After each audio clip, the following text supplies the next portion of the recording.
Hi, everyone. We are live. It's happening. So I hope you guys like the new stream time. Uh, I just noticed last week that it was a bit quiet, and I kind of wondered if maybe it was a bad time to stream. So I did a little bit of research looking into like when is a better time for me to stream on YouTube for you guys. Unfortunately, what I got was smack dab in the middle of the day is the best on Mondays, apparently. Like, I think most people want to watch it around 11 or 12 p.m. my time, but I'm eating lunch then. And I have to tell you guys, I cannot give up my lunch hour. Otherwise, this ain't happening anytime. So I figured that the next best time would be this time. I did do a poll, and I think I ended up getting around 70 votes, and by far 2 p.m. Pacific time, 5 p.m. Eastern time won like crazy. So much better for you guys. Yeah, like I'm seeing a lot of like familiar names in here that I just noticed were not here last week. And so I was like, I think I need to do my stream at a better time for you guys. Oh, you like, so this sweater or this zip up hoodie, it was actually my gift to John, my hubs, many years ago now. And then this morning I was like looking at my closet and I'm like, I want to wear something comfy and oversized and big. And John was like, well, why don't you just choose from any of my hoodies? So I chose this one, which I bought for him, and now I'm wearing it. But it's so soft. I don't know. Okay, this is just going to out me as a complete and utter weeb, but do any of you know the anime No Game No Life? That's what this like is. It's an anime hoodie. Anyway, I should do a lightning round hello to everyone. I've already been kind of in the chat with you guys, and Hubs was in the chat earlier when I started this, because I apparently have to start the stream going live before I can set up the bot. Otherwise the bot doesn't work, which is, very silly, but that's the way it works right now. So, okay. So lightning hellos to Majimon Kichi, Gary, hello. And just another flute guy. Hello. Flute guy, are you who I think you are? What is your handle on Twitch? Hey, Einstein. Hello. Hey, John, Farmer John. How are you? Flutist Finny, hello. I do want to call out all of your fun little comments that you put on my YouTube channel. It makes me smile. So every time you guys comment on my YouTube videos, I see it and it makes me smile. Are you Nicholas? I feel like you told me, right? Didn't you? Oh my gosh. Going between Twitch and YouTube is so weird, man. Hi, Greg. Hi, Noel. How are you guys doing? Is it Noel or Noel? I just realized you don't have an extra LE at the end of your name. So I was like, wait a second. You are okay. You have told me before then, Nicholas. Okay, hi Nicholas. How are you doing? Wow. I'm already starting to overheat a little bit, but I cannot actually afford to take off my glasses. Otherwise, I can't read the chat. So that's nice. Oh my God. Okay. So I wanted to do a quick announcement for you guys. I have finally opened up memberships here on YouTube. So I will just explain very quickly what it is. It is kind of like a mashup of Patreon and Twitch. You know, kind of, it's your similar sort of like tiered, you know, like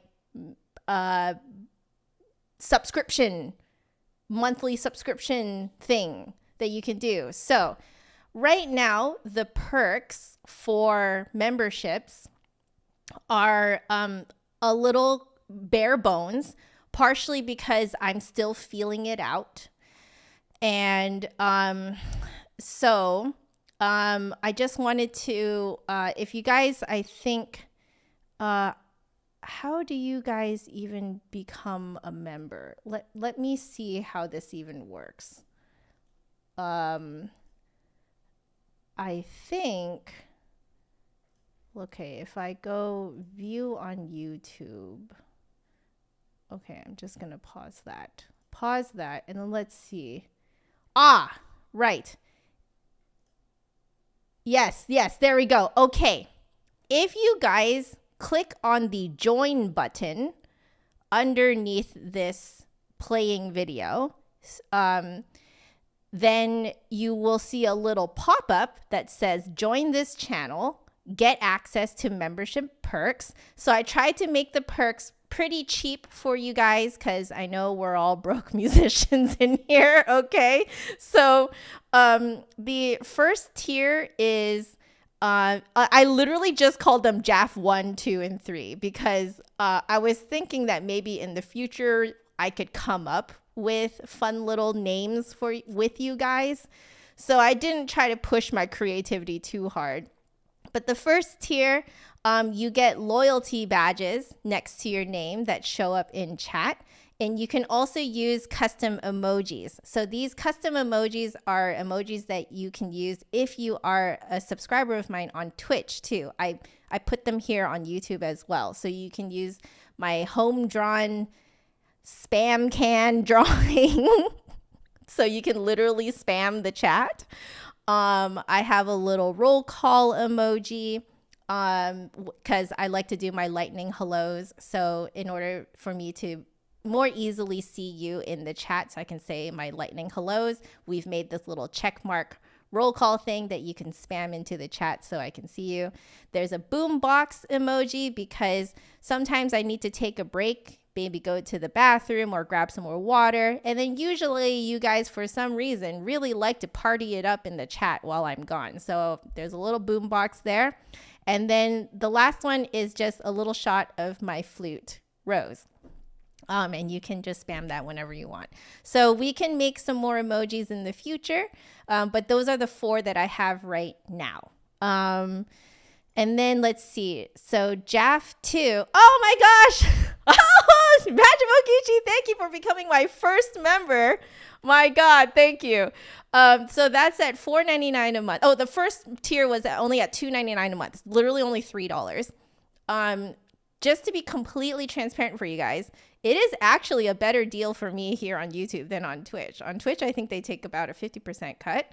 YouTube only takes a 30% cut. So I take like 70% of what you guys, give to me for becoming a member. It's pretty great. So let's see. At the second tier, you get all the previous stuff as well, but you also get exclusive member-only videos. Now, I haven't put on there a description of what they are, but I have an idea of what to do because I've been experimenting with it this past weekend. I have finally gotten to a point in my life where I know this sounds so weird coming from a professional flutist, but I finally have come to a point in my life where I actually want to practice on the weekends by myself. And at first, like for a very long time, I have not done this. I'm talking literal decade, more than a decade probably that I have not done this, because I have had what I have called practice anxiety. But this past weekend, I practiced on both Saturday and Sunday all by myself, no anxiety. In fact, I was super excited about it, and like, I really wanted to do it, and it gave me the feel good feels, and it was just a grand, lovely, nerdy time. So I experimented with filming them anyway, and then I was thinking what I would do is put them up as member only videos for you guys to watch. So they will be my private practice sessions where I'm not talking to the camera or anything. Like, you literally get to be like a little fly on the wall while I practice. Unfortunately, the second practice session that I filmed this past weekend, I forgot to turn the audio on until towards the end. So I don't know if I'm going to put those ones up. I might start these members only videos this coming weekend, probably. So that's what I was thinking of doing for the members only videos at the second tier.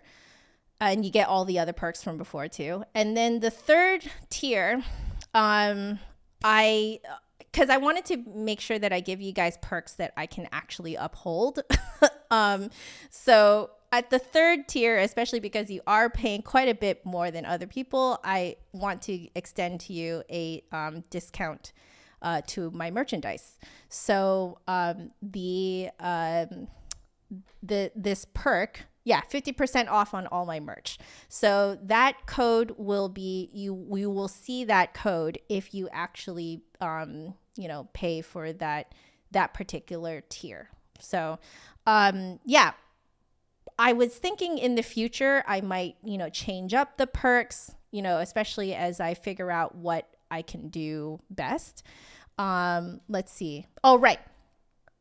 So for the first tier, I forgot to mention, there's also members only live chats. So I was thinking that sometimes in these, probably more so the ask me anything type of live streams, I might do a portion of it where it's members only live chats. That way I can prioritize the members. And then there's also priority reply to comments on my videos. So if you're a member, I will respond to you because I can filter my comments to comments that were made by my members. So yeah, there you go. So thank you, Majima Kichi, for becoming my first member. This is fantastic. I actually got it to work, guys. So yeah, if you guys want to give me some ideas, if you are a member and then you want to give me some ideas on what types of things you would like to see from me, and then I would have to see if it's actually feasible for me to do it all the time. And then and also let me know if you have any funny inside joke type of titles that we can give to these perk levels. Let me know. We might change it over time, over the next couple of months, few months, something like that. So anyway, that was my big kind of announcement that I have opened memberships for this channel. I didn't do it for a very long time, partially because one, I didn't know that I had to activate it. And two, I was a little bit hesitant to do it at first because I wasn't sure if I could, actually deliver, what I wanted to deliver to you guys all the time. Because I have to make sure that I can give you guys these perks all the time. Otherwise, it's not fair to you guys. So that's why the perks are pretty bare bones, but that is exactly what I can promise you. So yeah, it's condensation. That's a good perk name. I love it. Okay, who else is in the chat now? Hello, Michael. Hello, Victor. Hi from an orchestra audience listener. I love it, Victor. That's fantastic. Noel like Christmas. Oh, perfect, Noel. I said it right. I said your name right. Yeah, because my brain automatically goes to like the first Noel, you know? So like I just automatically assume that that is how, you know, you say Noel. But I do know that it can also be pronounced as Noel. So I'm like, wait, what? But yes, I got it right. Asa McQueen, your Discord. Oh, you're Rogue. Oh, hi, Rogue. Hello. Welcome back. How are you? Yes. Excellent. Yes, the join button. See, you guys could see it before I did. I'm like, wait, how do you do that? Oh my gosh, this is so funny. But yeah, so I have my whatchamacallits, my like viewer activity page open on my side that only I can see. So if you guys join as a member, I will see it pop up and then I can say my thank yous and stuff like that to you guys. Yeah. So yeah. So the join button, there is a join button next to the subscribe button underneath this video. Yeah. Tier 1 is condensation. Tier 2 is consternation. What would the last tier be? Constellation? Monsoon? Too soon? You guys are great. No. Magic Monkey G, not 50% off of my merchandise, because if it was 50% off my merchandise, then I would be paying for the merchandise to be sent to you. But it would be 15%. 15% off all of my merch. Yeah. So, you know, and it doesn't expire. So, you know, you can have fun with it. There you go. Yay! Y'all can become members if you want to. All right. So, let's see. How are we on time right now? Okay. So I just spent like 17 minutes talking about that. Okay. I think what we'll do here is similar to what I do over on Twitch, which is give you guys like a bit of an update of the current state of things, what to expect from today's stream, and also what to expect from me. So I'm just going to be completely real here, okay? Like 100% real, okay? I am ending off my period, and I have what I call a stupid day, okay? That happens every month, okay? There's just one day where I am just utterly and thoroughly stupid. Like I can't see what's like literally right in front of my nose. I run into things. I'm very clumsy. Like I just can't do, like basically it just cannot function, okay? I have a slight suspicion that today is my stupid day, okay? I've already like scraped my toes against the curb. I've like just, you know, like I could not find the join button underneath this video, this stream, for you guys to become a member. So yeah. I just wanted to like let you know that today might be a very brain farty day. Okay. So, I love Finny. Thank you so much for like comforting me with that men also have that too.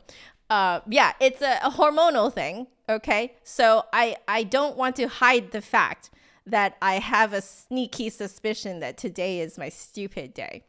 Hello, Nadine. Your flute is from France. Oh my goodness. Almost midnight where you are. Thank you so much for tuning in anyway. I hope you have a lovely, lovely like rest of your evening. And I'm glad that I can be a part of it. But yeah, so I'm, you know, kind of uh, what's the word? Yeah. I see, I'm very brain farty like right now. Okay. So I'm just going to be like this pretty much the entire stream. And I hope you guys are okay with it. In fact, y'all don't have a choice to be okay with it or not. I am like this today. Okay. All right. So that's the first thing. The second thing is that this is not my normal flute. This is my Dijou 200. This is my Dijou 200 with my old head joint that came with my my professional level flute.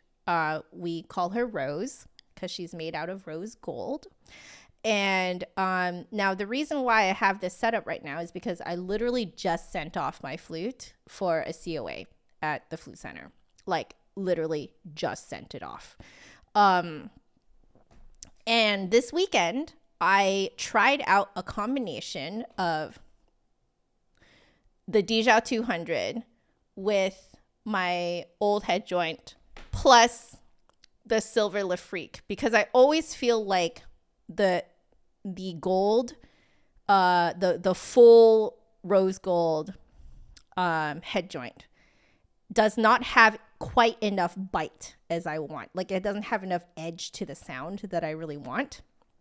So the Lafrique gives me that slightly extra edge that I want. And I actually really like this combination. So now, some of you guys might be wondering, Joanna, why are you not using your silver flute, your Mateki? Well, the answer is that the Mateki is in dire need of an overhaul. And this is in better shape than my sterling silver Mateki. This is silver plated Dijou 200. So I do like the combination though. I think there's something to do with I think the hardness of the nickel combined with the rose gold actually kind of makes a pretty great combination. So this is actually what I was practicing on this past weekend. So I have a pretty good grip of how it feels, and you guys can hear me play on it today. I have been practicing, and I guess this goes into our third point now. So the third update for you guys is that I did do exactly what I said last week. I really did review the first 3 phrases of the Karg-Elert Caprice No. 29. I reviewed that every day. I've reviewed that every single day, including Saturday and Sunday, since last week. And I can do it now. I have it recorded. The little bit of audio that I actually turned on for the practice stream, the practice video that I recorded by myself yesterday, it has it perfect twice. And I can I think it's at tempo, if not at the very least, quite near tempo. So, yeah. So yeah, I have done all of that, which means that I am prepared for today to memorize a few more phrases. Yes. Okay. So I was thinking that maybe in about 7 minutes or so at 2:30 p.m. Pacific time, I was going to do my 15 minutes of Hyperflute because again, we are those 15 minutes will be sponsored by Hyperflute, by Alessandro Battici, who is also the maker of the Woodify finger rests. So he wrote a book about extended flute technique, and we are taking a look at it together on stream. So we've already done 2 of these streams. This is our 3rd one, and we have some really fun things lined up for today. So yeah, but we have to kind of go lightning fast through it because I think we are going through like 3 different techniques, and I only have 15 minutes total to look into it. So we can only spend about 5 minutes per technique. Yeah. Okay. So let me see what you guys are saying here. Rogue. I like that you guys are completely like completely not shocked by me saying that I'm just on my stupid day of my period. Like, I still feel admittedly a little bit weird admitting that, but I feel better because now I feel like I don't have to put up a show. Like, I feel like I can just be real with you guys. And if I, have a brain fart, several brain farts while on stream, you guys will just know what's going on. And I don't have to pretend to be less brain farty than I really am, I love that you guys are completely like, you guys don't care. I love this. The brain you have reached is not in service at this time. Yeah, that's basically how my brain feels right now. Yeah. Yeah. Okay. Let's see. Michael, you had a dream that you got a bass flute and you couldn't stop playing it? That's fantastic. Courtney, hello. Welcome. Thank you for joining us today. Okay. I know, 5 minutes only. You're inspired to go practice after listening to me? Noelle.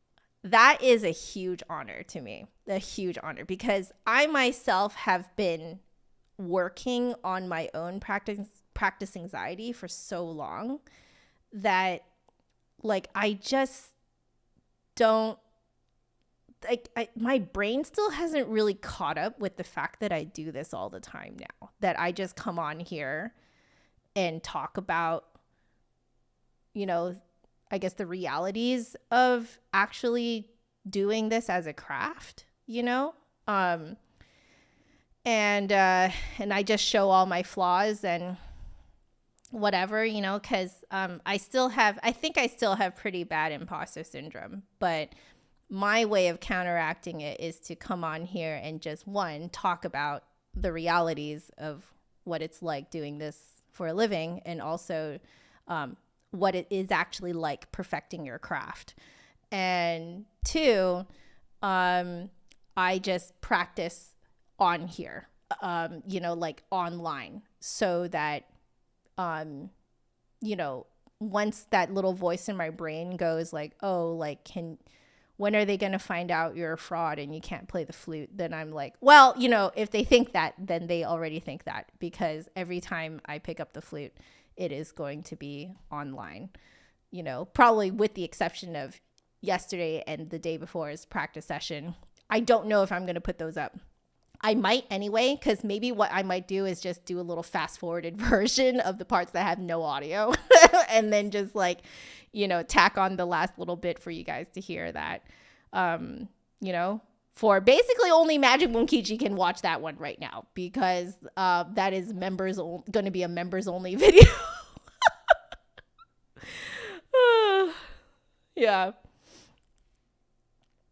So, yeah, yep. You have more brain off days than on recently, Rogue? Okay, almost done with work trips this year. Oh boy. Total 9 out of 12 months away from home this year. That is nutty. All right. Hello, George, or is it Jorge? I have no idea. Every time I read this, I'm always like, which language am I using?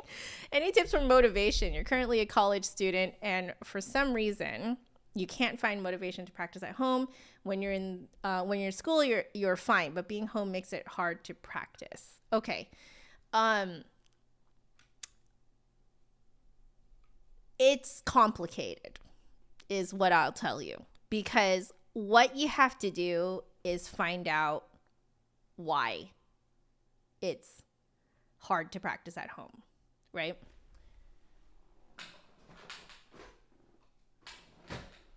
I need tape to put my head joint in. Okay. So,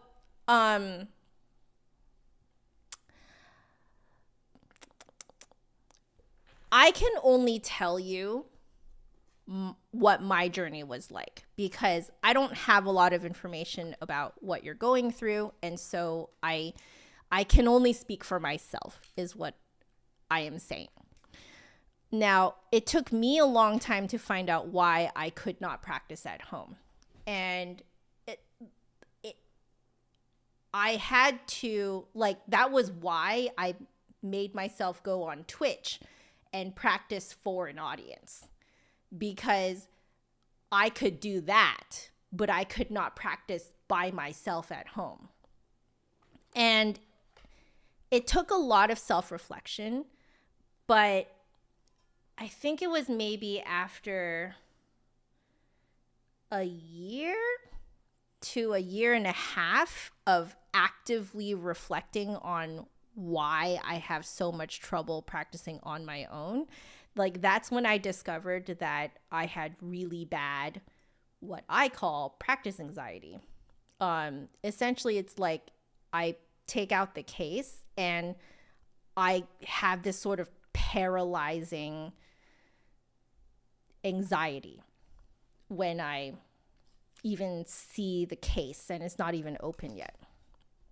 So that then, when I figured that part out, that's when I was like, okay, then maybe what I need to do is like figure out what is like the root memory that is causing this kind of paralysis, basically. And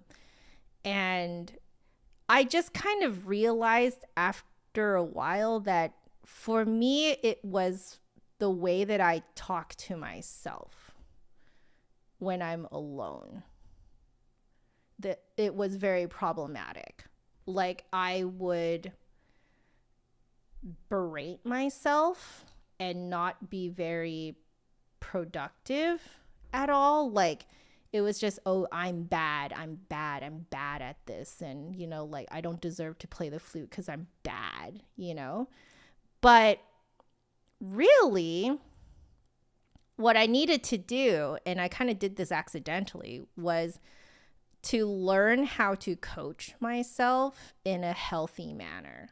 And I learned how to do that by streaming my practice sessions online, because when other people give you advice of like things you can try practicing, practice methods, different approaches to the problem that you're trying to solve, other people, I would say more often than not, I don't think I've ever actually had a single person outright insult my playing.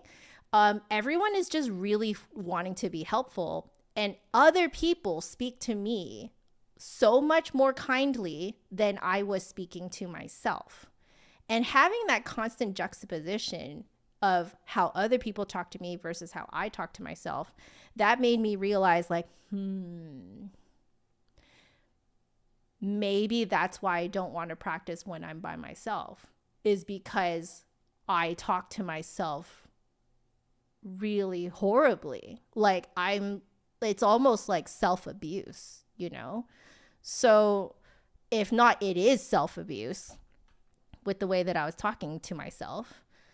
And so, you know, I just realized that I had to practice in front of other people in order to train myself to coach myself through problem solving in a much more healthy manner. And now, like 3 years later, I think almost 4, but like about 3 years later, three-ish years later, of me actively learning how to coach myself through practicing via the example that my chat was giving to me on Twitch of how to problem solve through things in a healthy manner. Now I want to practice on my own. Now I'm like, okay, I know how to talk to myself. I know how to coach myself healthily. So now I want to practice, because now I'm just a wholesome nerd now, right? Like I don't have to abuse myself anymore in the practice room. And so Jorge, I don't know if this at all like is applicable in your situation, but I do understand how one might only be able to practice in a certain situation, in a certain place, among certain people, right? Because when left to your own devices, sometimes we're horrible to ourselves. So I'm not saying that that is the case for you, but if you're wondering what led to me finally being able to practice on my own, this is why. This is my reason. I guess you could call it, this is my truth, if you want to like use those terms. But yeah.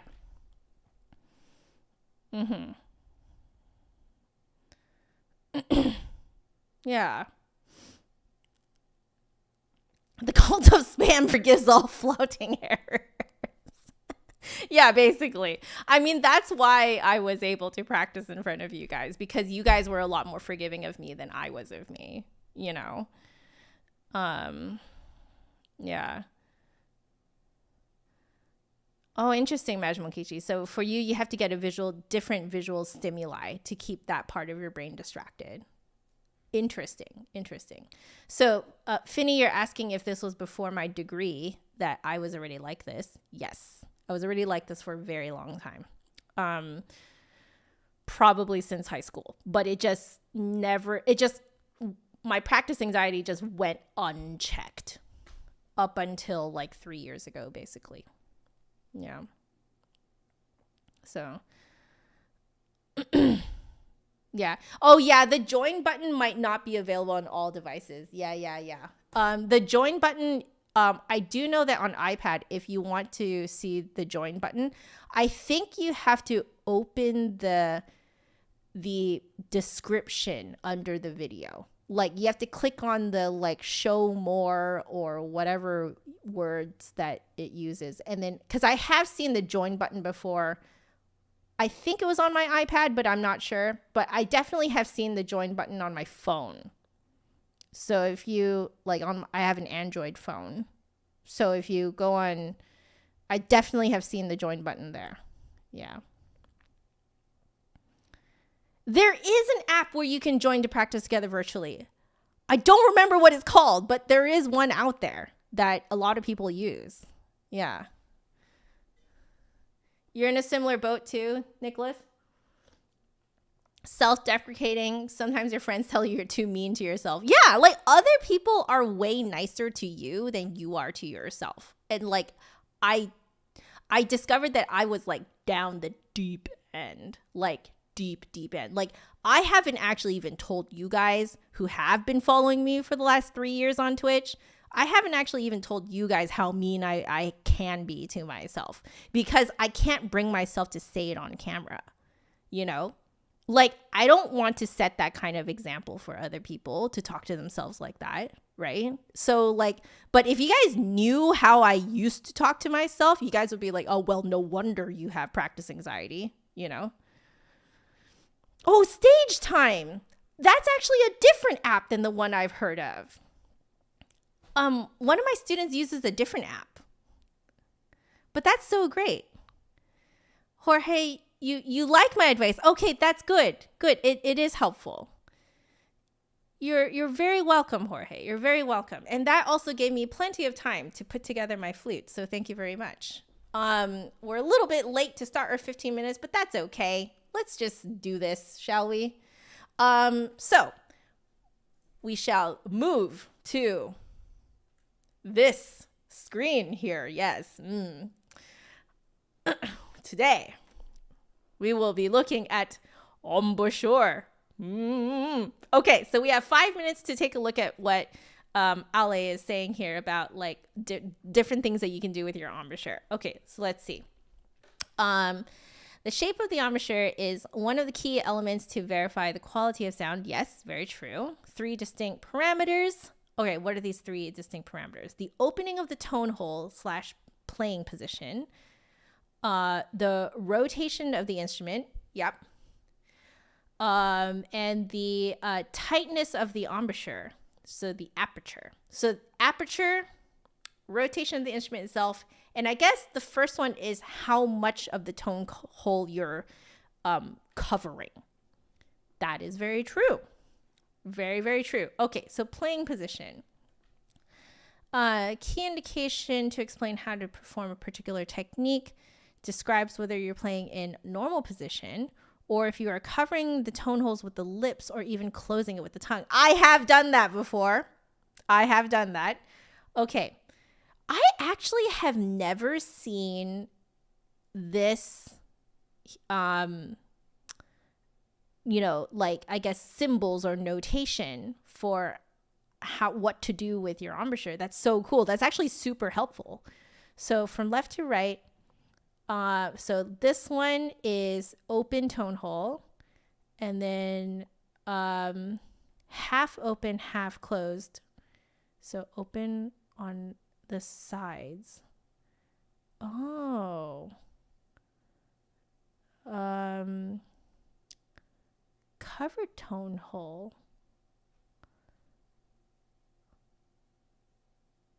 Oh. Or tongue closing the tone hole. I guess this is tongue. This one is tongue covering the tone hole. Oh.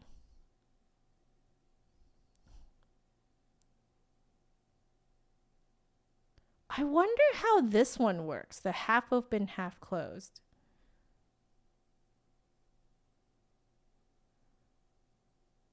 Half open, half closed.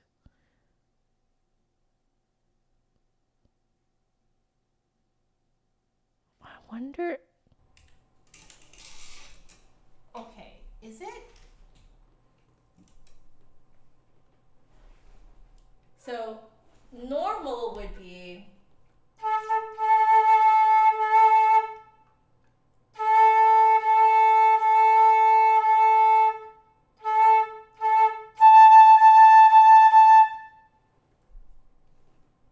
Half open on the sides.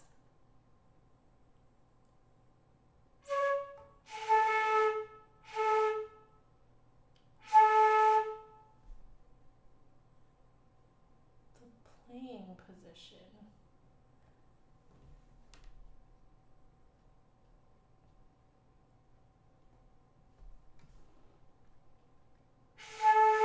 Is it that? What do you guys think? Wait, Nicholas, you're right. Tonic. Tonic was the other app that I was thinking about. Hello, Fib and a Chickpea. How are you? Welcome, welcome. We are figuring out right now what the half open, half closed is. What do you guys think? Difference between regular and French tongue. Oh.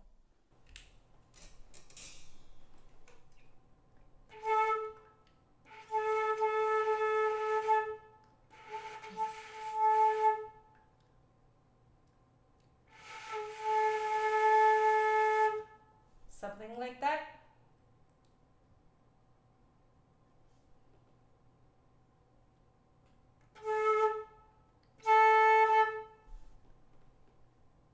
So playing position, embouchure angle, and tightness. Covering the tone holes with the lips or even closing it with the tongue.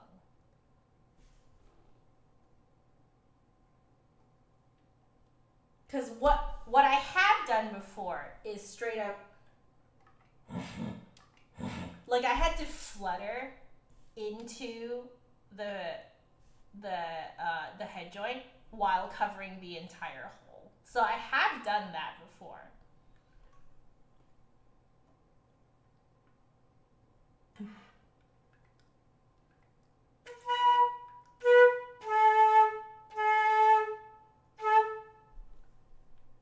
Yeah, tightness of embouchure means corners of the mouth. I did get that one.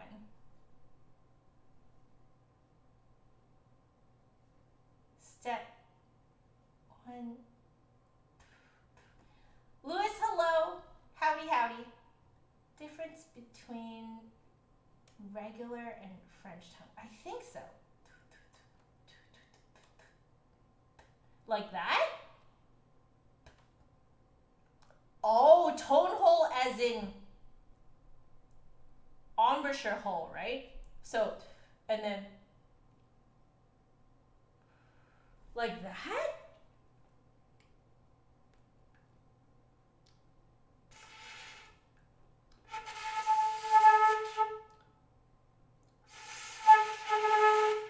Ooh, that's hard.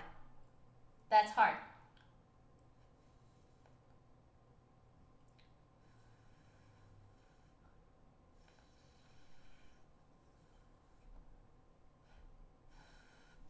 Right?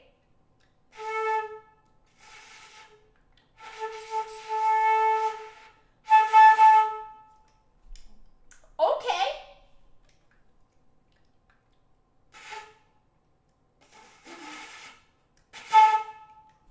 Oh, Nicholas, this is not a website. This is a PDF. So, you can get 15% discount using my code HYPERJAF. Link in the description below. Oh, that's so interesting. So I wonder if you're not even blowing, I wonder if for some of it where you're just covering the tone hole, your embouchure hole completely. Oh yeah, thanks Rogue. Okay, I'll move on. Embouchure angle. Okay. Primarily influences intonation. Yep. Extreme cases can also influence the timbre of the sound. Yes. Yes. Okay. Oh, this is great notation. Okay. So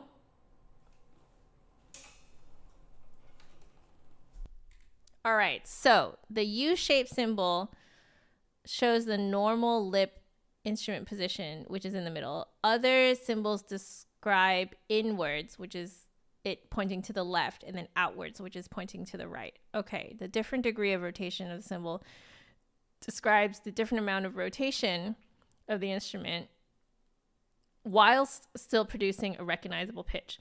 So the transition from one stage to another can be described using arrows. Okay. So here they're telling you to start rolled in and then roll out. Is that right? So it seems like you can do both, which this is very accurate. You do this a lot. So this would be.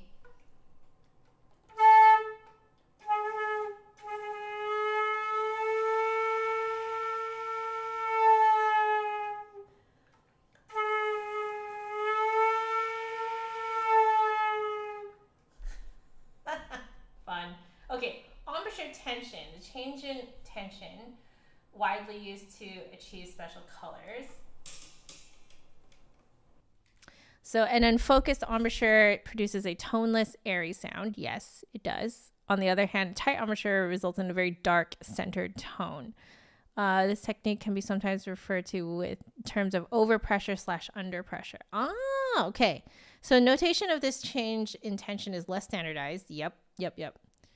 Okay, so empty rectangle describes a loose embouchure, whereas a black one describes a tight embouchure. Okay, stages in between can refer to different degrees of tension. Oh, wow, this is so cool. Like, look here. They've actually written it in here. I'll blow it up really big so you guys can see. But, like, you see that? So they're telling you to go from, like, open to, like fuzzy and open to, like, really, like, centered, focused sound. It's like unfocused to focused. So this is like partially focused to unfocused, unfocused to partially focused. Oh, that's so cool. Wow, that is so cool. I do want to try it a little bit. Like, let's see.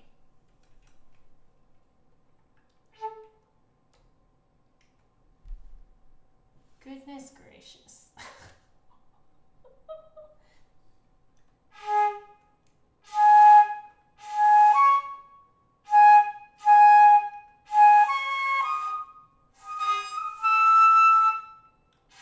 Oh, you're going from mezzo piano to piano. And there's also, these are all like, oh, I do not know all the fingerings to these. That is insane.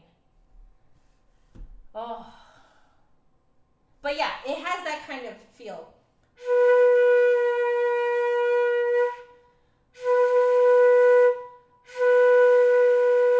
Where you can hear a lot of air coming out.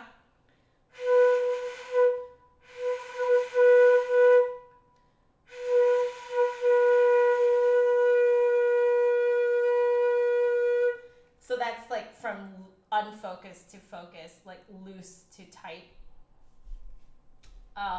Very cool. I would say that the unfocused one is actually the hardest one to learn.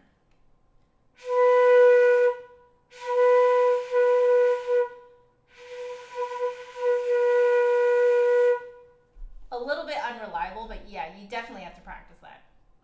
Okay. So in fact, to produce air sounds. Oh, interesting. Okay, so loose embouchure is required to produce air sounds, but it does not necessarily implying playing air sounds. So that is why he uses, this composer uses diamond heads in the example above, as the change in embouchure pressure affects the characteristic of the sound. Oh, it's just straight up air, just air, not necessarily like the tone doesn't come through. Wait, no. To produce air sounds, a loose embouchure is required, but the change in embouchure tension does not necessarily imply playing air sounds. Okay, so sometimes a verbal indication can be used to describe the changes in embouchure pressure. Yes, I see this one more often. The loose, like they legit just tell you loose embouchure going to tight embouchure going to loose. Very cool. Okay. I've spent way too long on there, so we're just going to keep going. This one is pretty great. This one I think I do all the time, actually. So we're looking at different types of vibrato. So non-vibrato means no vibrato, molto vibrato, lots of vibrato. Vibrato normale, so normal vibrato. Poco vibrato is like a subtle vibrato. You can have a rapid vibrato. You can also have a very slow vibrato. So often an arrow is used to represent transitions from one state to another. This is no vibrato to molto vibrato, so a lot of vibrato. So in that case, it would sound something like...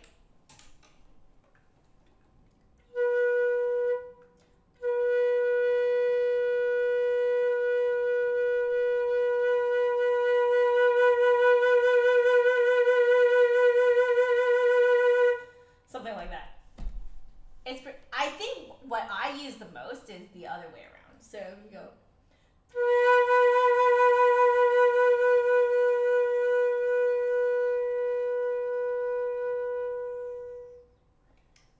I like doing that at the ends of pieces. All right, we keep going. Oh, actually, no. Let's listen to a bit of Ale doing it. I listened to this right before the stream came on.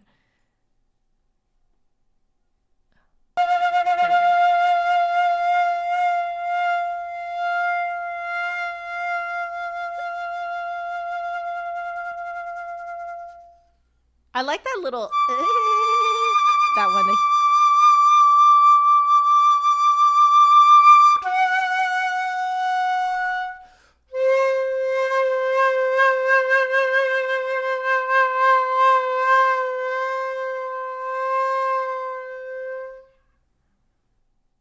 It's so good. It's so good. Okay, we got to breeze through the next bits.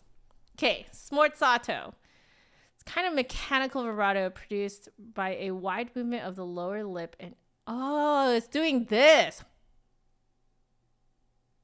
The oscillation can be periodic, rhythmical, or irregular. So it could be anything you want or whatever the composer wants. In the score, if required, the composer usually gives instructions on the speed of the fluctuation. Oh, there we go. So you see the smorg there? So he's telling you to go like narrow vibrato, then bigger, then like smaller. And he's actually going from... Oh, so okay, so this is what your jaw is doing, but you're going to go from non-vibrato to multi-vibrato to non-vibrato. With a lip gliss. Oh my. Okay.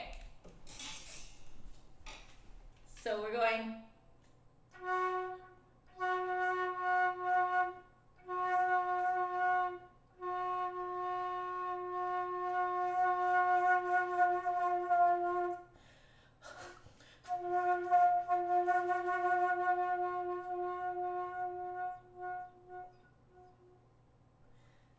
Is it something like that?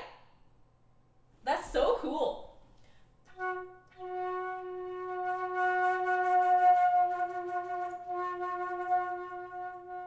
But I have to get louder too. Okay.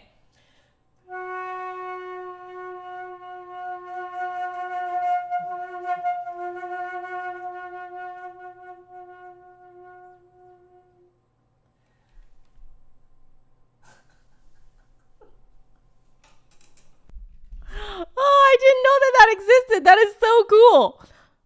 Make sure to keep the jaw flexible. Oh my goodness. Oh, you have to almost like chatter your teeth. Oh, that's so cool. Stutter vibrato. Goat vibrato. Yes, you do this in your throat. When I made my vibrato video, I actually said don't do this. For like, classical vibrato. So let's see. Produced by the vibration of the diaphragm, preferably not with any involvement of the throat. Oh, okay, interesting. Let me try that.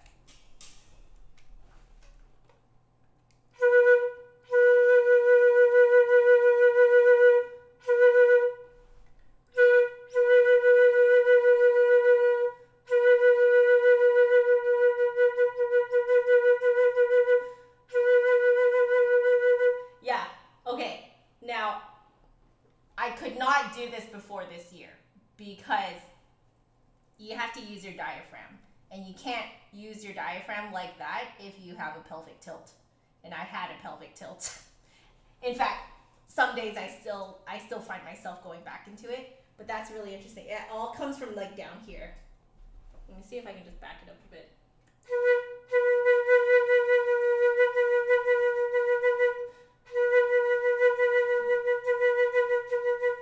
Yeah, you guys can actually see that, I think. All right, tongue vibrato. Simulate a vibrato by moving the tongue towards the airstream while playing. Middle part of the tongue must move up and down. Why? Oh, I guess you're going like, yeah. Okay.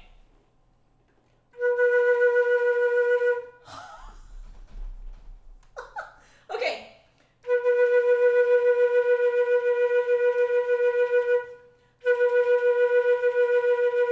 Yeah, it's like a yeah while you're... Okay, we're going way over time, guys. Let's see. Diaphragm accents.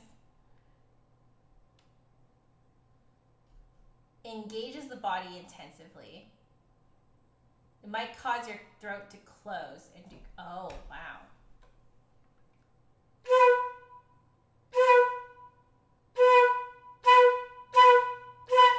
Yeah. Coming from your core.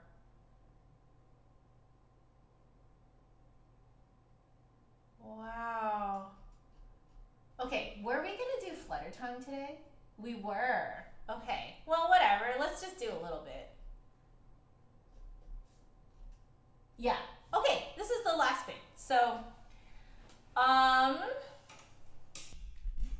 So flutter tongue generally produced by fast rolling of the tongue.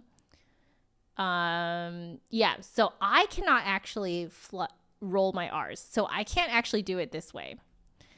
But I do it the second way, which is where the letter G is produced. G, g, g. Yep. That is exactly where I do my flutter tonguing. Oh, but this is actually a throat flutter. Flutter tongue can also be produced with a covered embouchure blowing directly inside.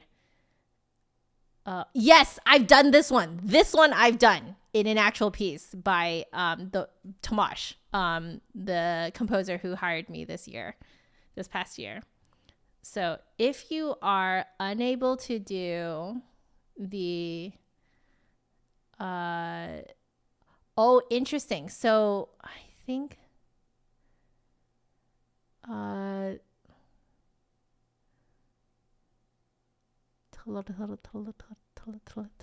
try pronouncing the letters TL in fast sequences and increase speed continuously.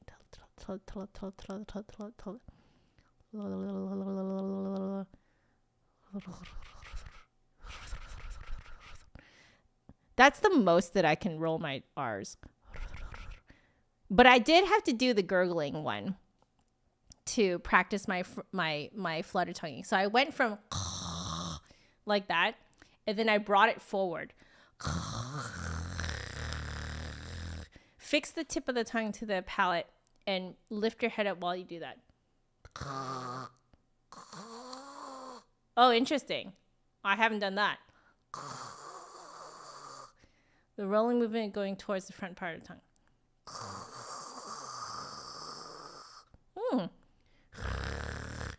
That's how I do mine, is middle of the tongue against the roof of my mouth. But yeah, this is very fun. If you do it straight into the flute, it sounds like...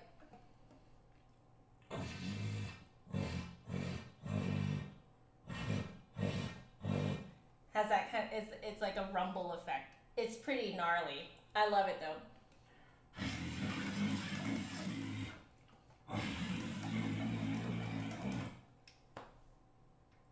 Yeah. Gotta keep blowing air through it. Ugh.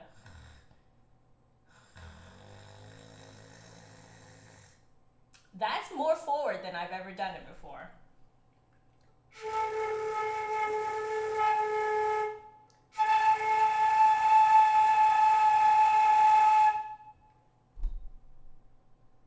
That's the most forward flutter I've ever done.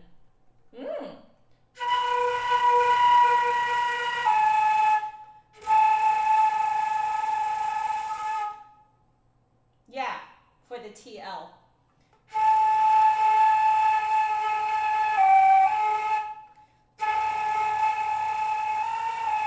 Wow.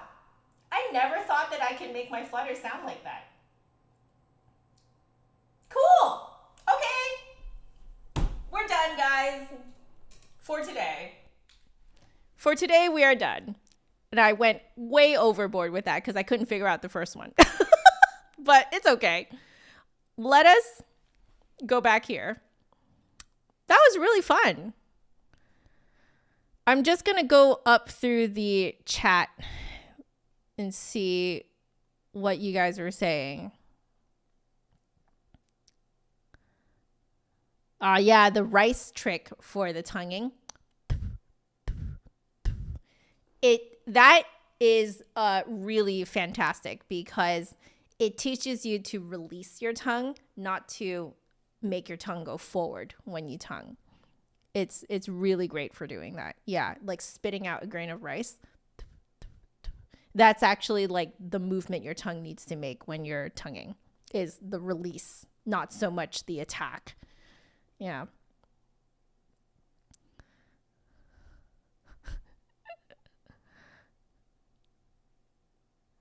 What?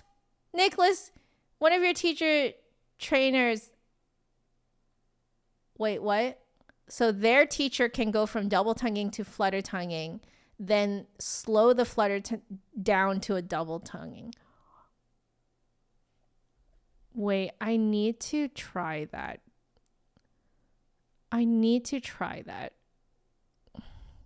Lettuce, cabbage. Hey, Flower Dolphin, how are you?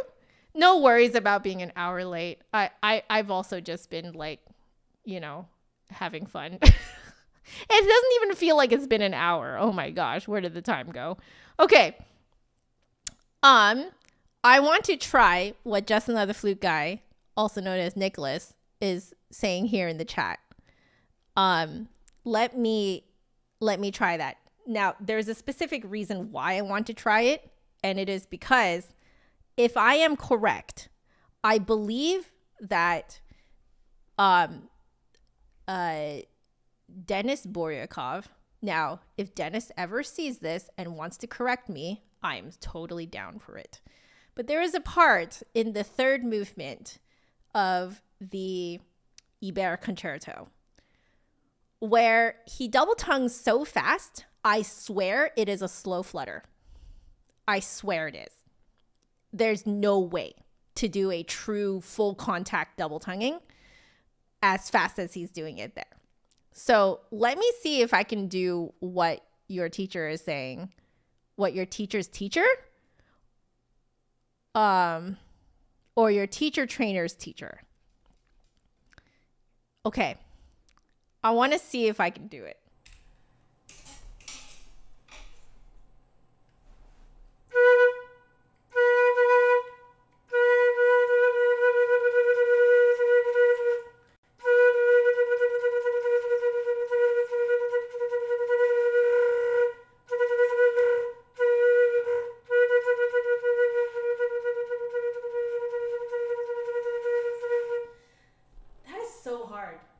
To do it like perfectly, because did you notice that there's a part where it just turns into flutter tonguing?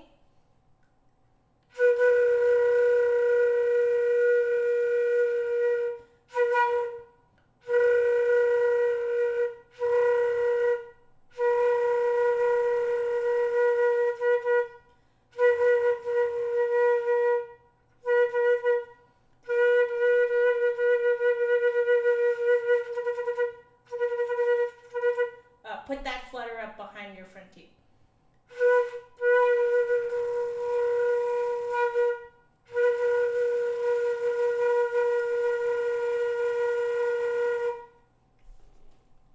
GOT wins. Hello, Fadley. I'm trying out what Just Another Flute Guy is saying in here, that their teacher trainer, his teacher trainers, that their teacher can go from double tonguing to flutter, then slow the flutter down to a double tonguing.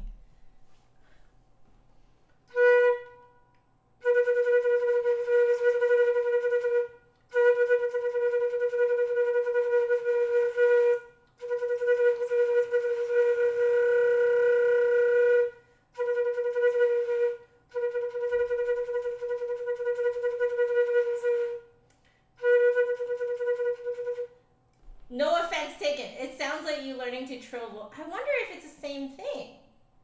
Do you think it's the same thing?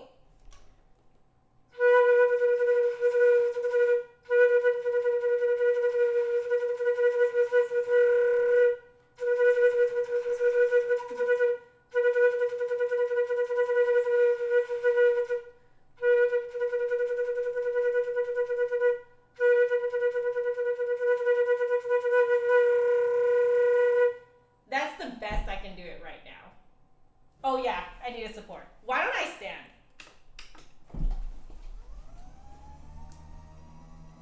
All right. Let's try this.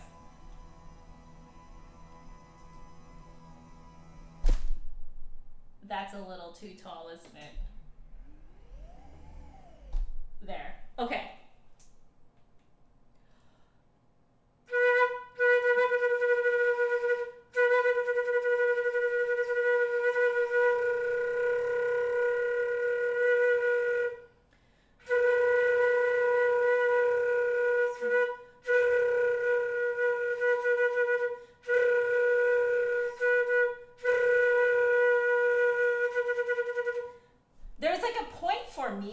it is double tonguing or it is flutter.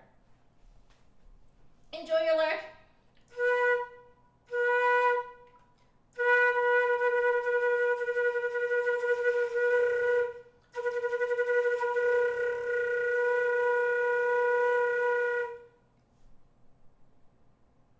Whole note. Because a quarter, eighth, 16th.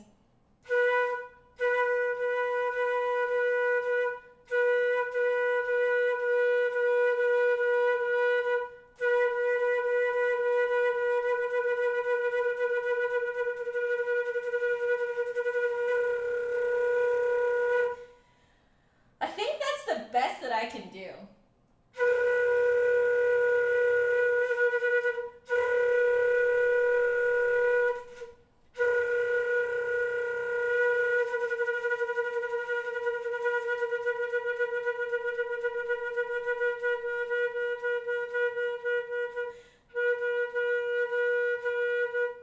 I wonder if this is something that like,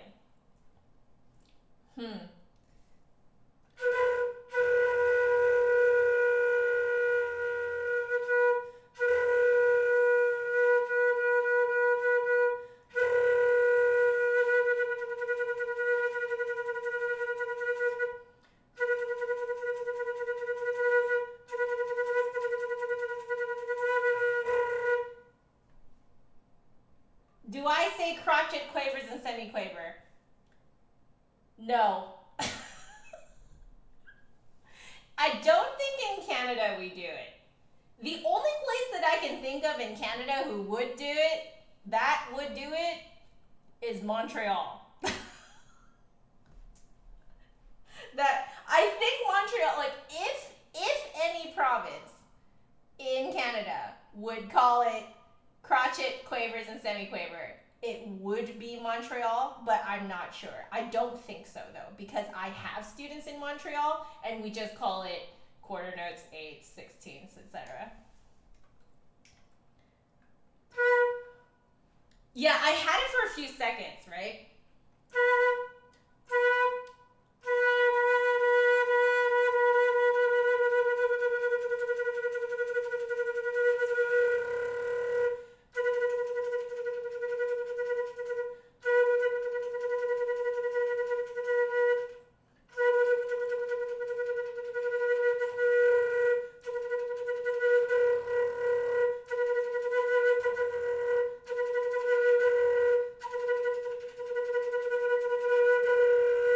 Almost. Oh, that is so hard to do.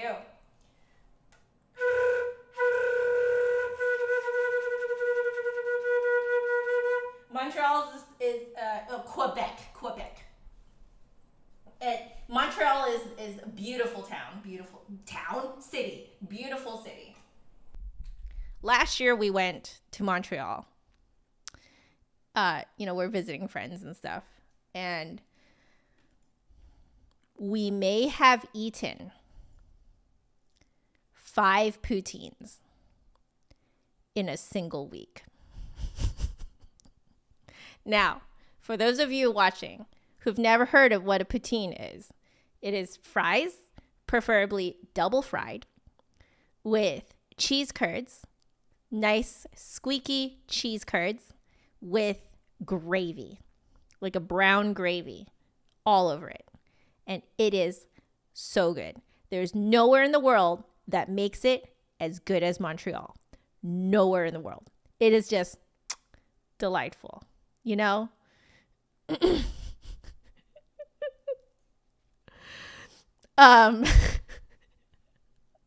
Not enough poutine? Was that not enough poutine? It is so good.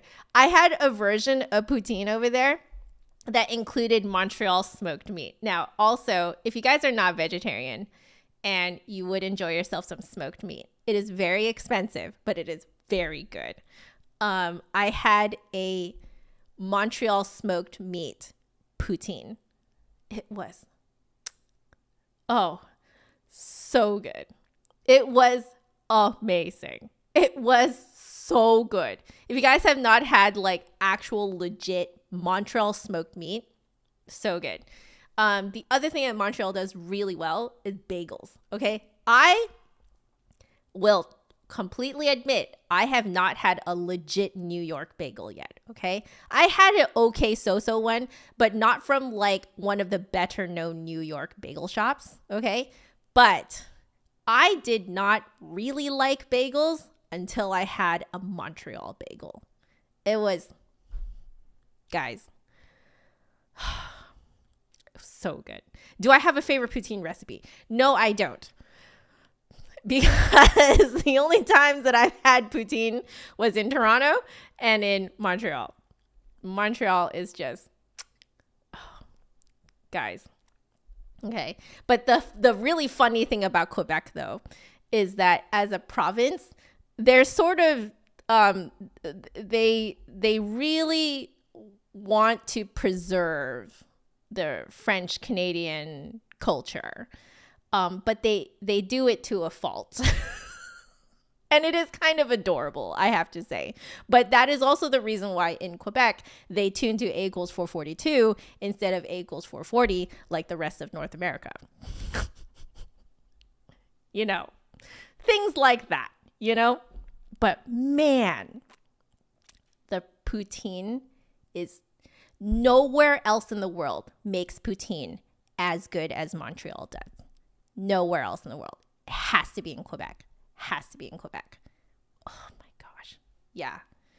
It's just, It sounds like eating poutine is the equivalent of eating gelato in Italy. Yes. Like if you go to Montreal and you don't get a poutine, it is like not having gelato in Italy. 100%. That is exactly what it is. You know. You made scorpion pepper poutine? That sounds good. Hey, I'm just going to call you Lucid. Hi, Lucid. How are you? My gosh. But yeah, Quebec is really funny like that. They tune to A equals 442. Yeah. So if there was a province in Canada that would use the terms like quaver, semi-quaver, breve, etc., it would be Quebec, but I don't think they do because, yeah, I have students in Montreal, so yeah. Am I winning, Chris? I'm winning. I think I'm winning.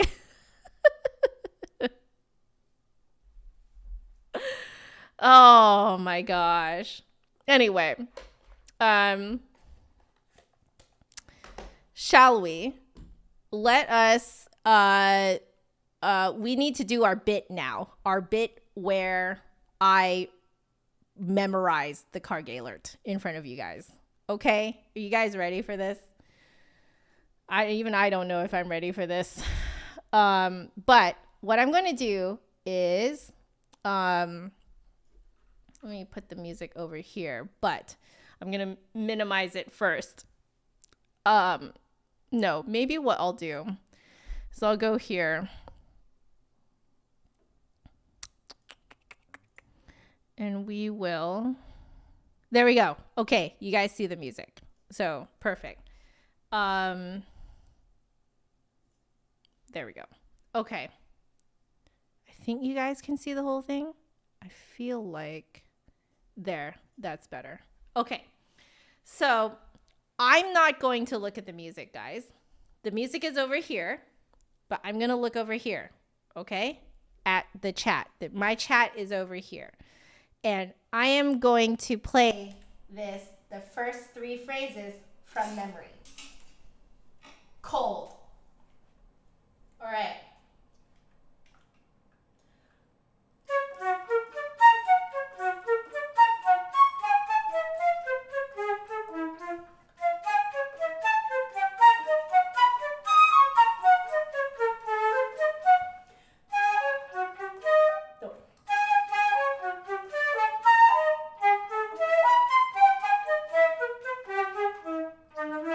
Okay, a couple of mistakes, but that was me doing it cold for the first time today. Let's do it again a couple of times.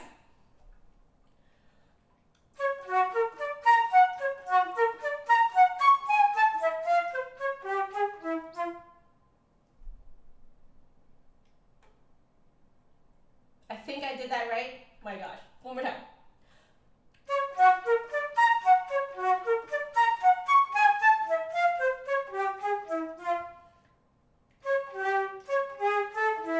There we go. Okay.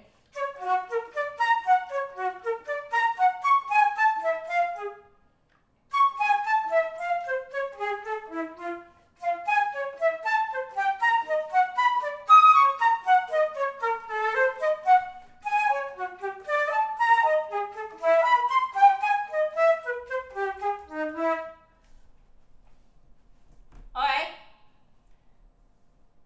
Not bad. Well, I can distract Joe with the chat. Okay. All right. One last time.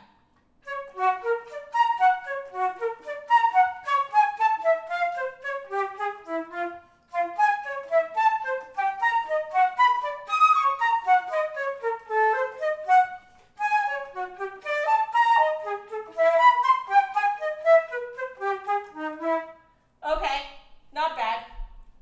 Not bad. Not bad. So, I believe it's Sonic is asking what this cloth is that I'm laying my flute on. Let me see if I could go to. Give me a second, guys. Let me turn. There we go. We'll turn this on. So this is, I believe, African cotton, I believe is what it is. But this was made for me by a student. They could not stand the fact that I kept putting my flute onto my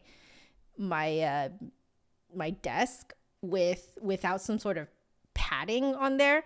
So this is cotton, but with like an African print on it. And she just sewed it together with a bit of batting on the inside. So it's a little bit of like a not foam, but you know, that stuff that you use to, like, I think it's like a thin piece of like upholstery, like batting inside, I think. But I'm not entirely sure. But that is what this is. And it looks great on camera. So thank you, student. Okay. Let me just. Okay. Let's go back to the here. Yeah. Yeah. Exactly. Okay. We now need to figure out. So I'll keep reviewing that bit there, and eventually I'll be able to do it without any mistakes. But I thought I was gonna play, but I'm not. What we need to do is figure out what the heck is going on with the next bit. So, okay, so we need to do exactly what we did before,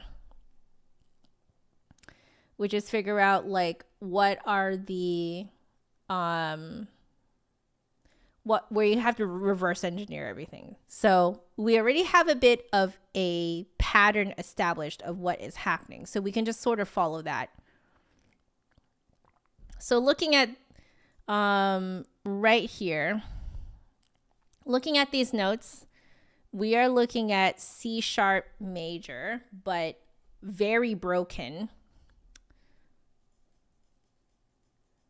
So we'll do this in red. So this is C sharp major. Okay. So this is C sharp major. This one. But is it though? Wait, let me see how this is. Because this is B, C sharp, G sharp.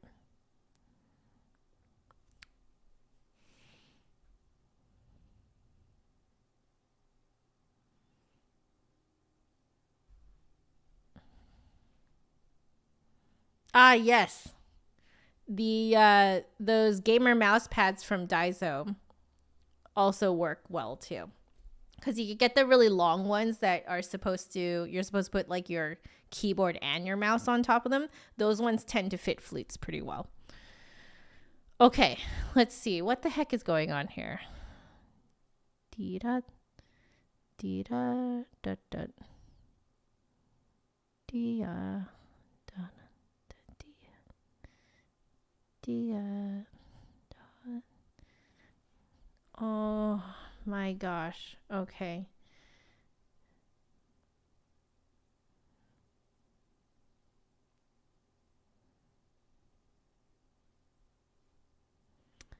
Unless the first 6 notes are C sharp, C sharp 7.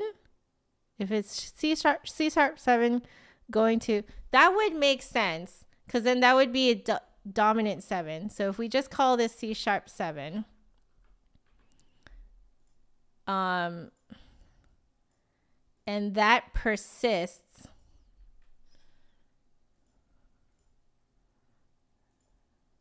Okay.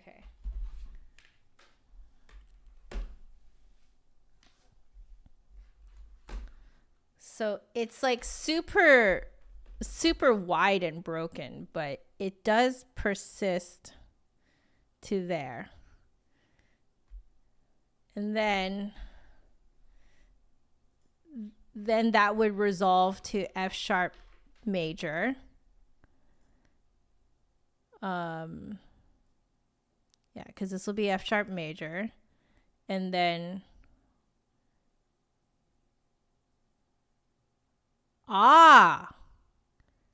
this is F sharp 7. And this also persists for two groups. I'm not calling them beats because we all know what Karg-Elert is doing right now. So this persists for 2 beats. Then we have D sharp, F sharp, A sharp. So we are looking at D sharp minor, D sharp minor, E minor. Okay. E minor. And then this is, okay, this is B going to B sharp, D, da, da, da, da.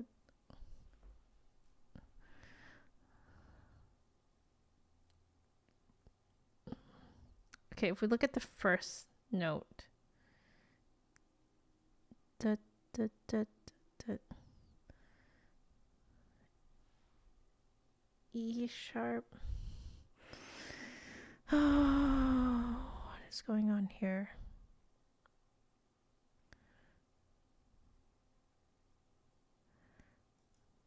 Okay.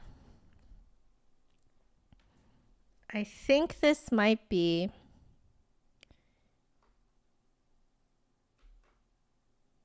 E sharp minor.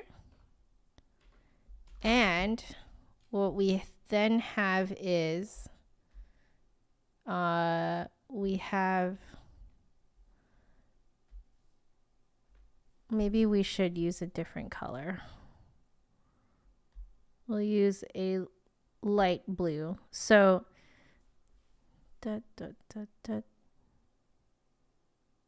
oh no, this B would basically be part of this.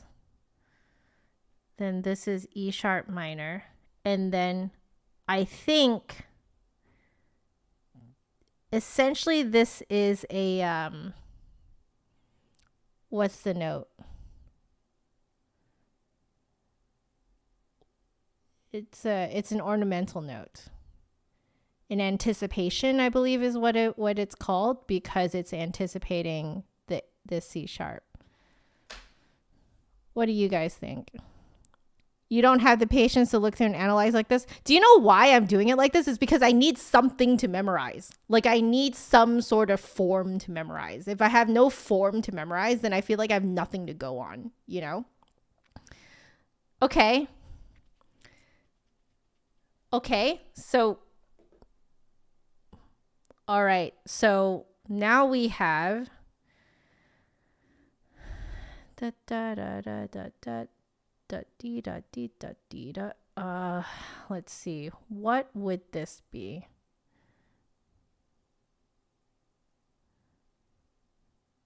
So it's interesting because I can see that it does the same pattern here. Okay. But a fifth lower. So what could be going on here? A sharp, A, G sharp. Okay. So these aren't really chords, I think. But it's more like you have a top pedal note of C sharp, and then you have a middle voice and you have a bottom voice. So the middle voice is A sharp, chromatically going downward to A natural to G sharp. And then the lower one is F sharp going to E sharp, going to E natural. So you guys can see that chromaticism happening. So we have pedal note up on top with two concurrent chromatic descending lines. Okay. So maybe I'll write that in a different color, but we'll put here C sharp pedal is what we'll call this. We'll put it in green. So this is C sharp pedal. And then this one is F sharp pedal. Oh, you guys can actually kind of see now that I write it out like this. This might be an extension of what just happened before with the C sharp 7 and F sharp 7.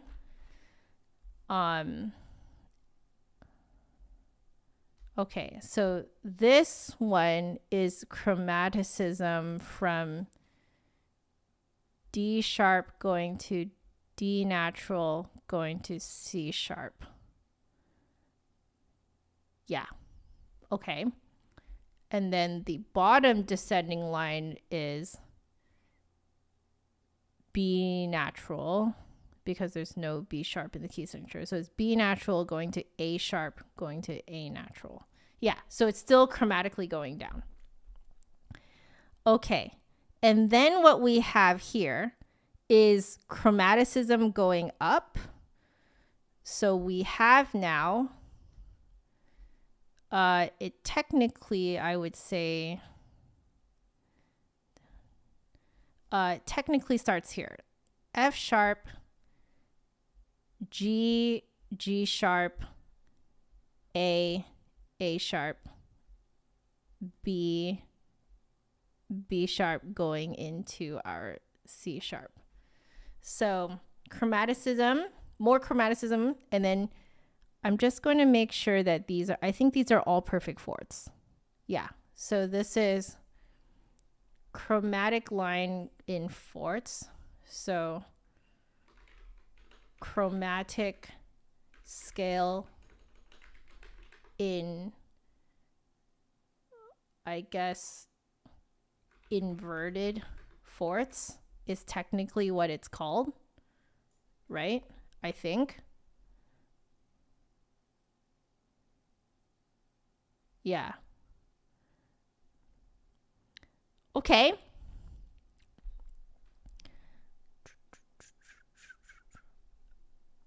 I think that might be a good place for us to stop. Yeah, because it changes quite drastically afterwards. So let's stop there and see what we make of it. So let's play now.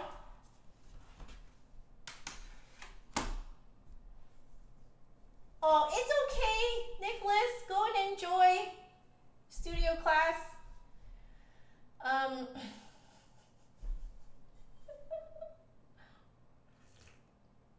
Oh, Michael, are you off now? See you tomorrow. Okay.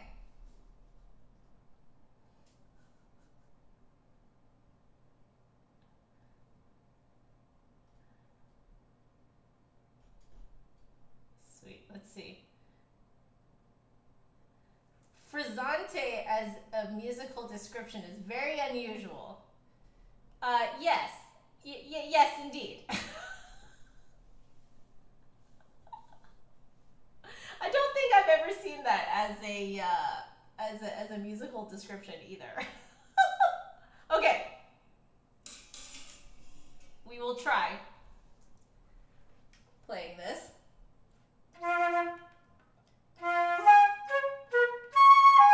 Okay.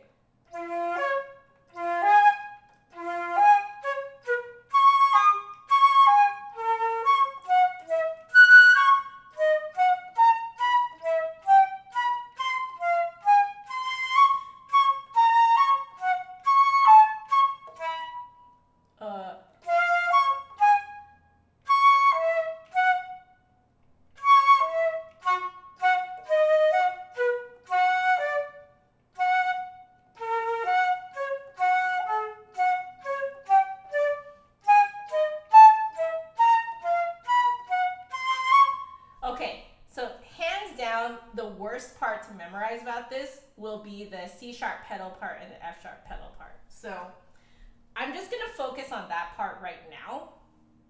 Let's see.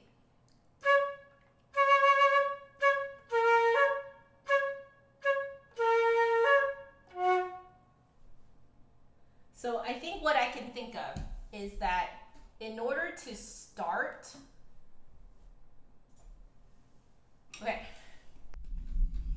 in order to start, like know where, like the kind of framework that I'm working with is that I will start with outlining an F sharp major chord. So let's put this in here. It's F sharp major chord.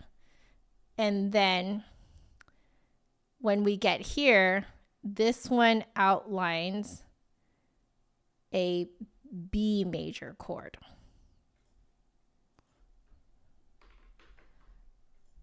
Okay.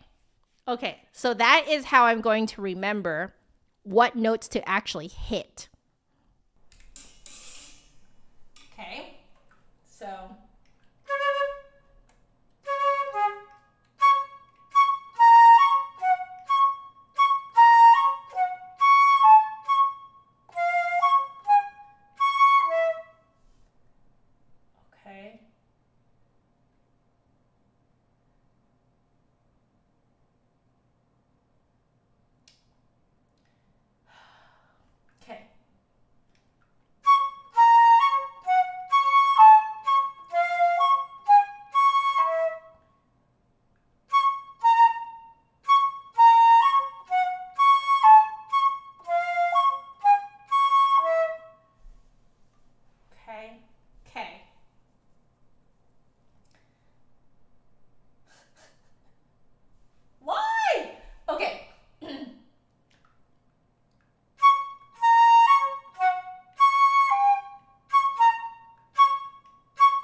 I actually did it.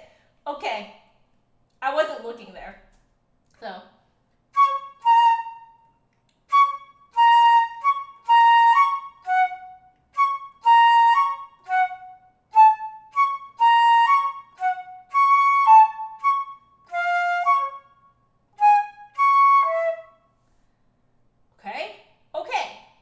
So we have basically confirmed that I have at least a framework to work with here to memorize this.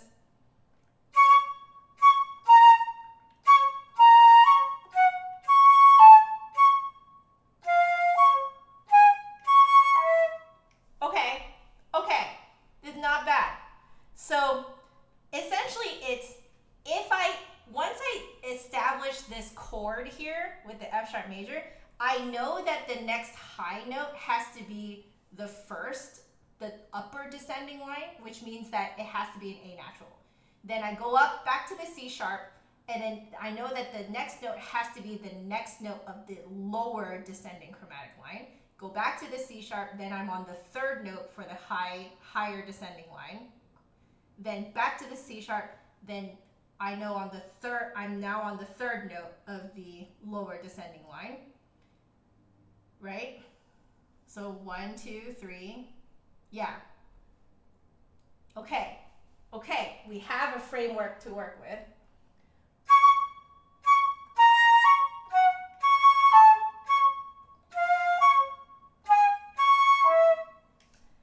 I'm still stumbling a bit, but like I can work it out, which means that eventually I can just get used to the fingerings. Okay.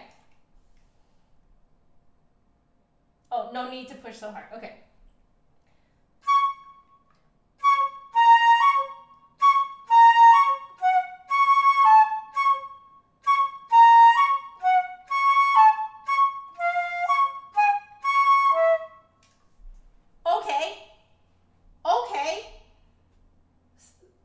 We figured that part out. We're going to move on to the next one, which is I need to now make a B major chord and then do the same thing. So let's do it while reading.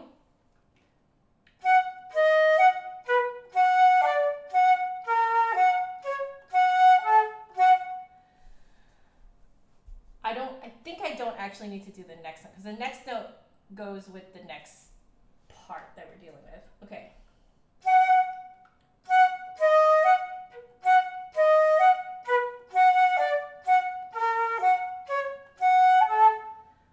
Okay. Let's see if I can work it out without looking at it.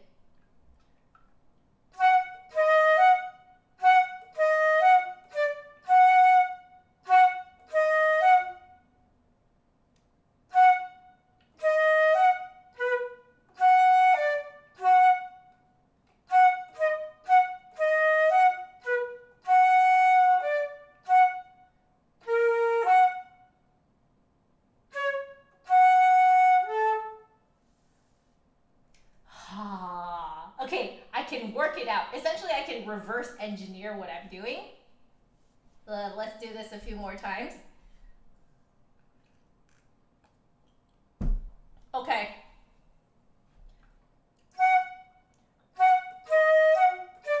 Okay, see you later, Flower Dolphin. Thank you so much for joining.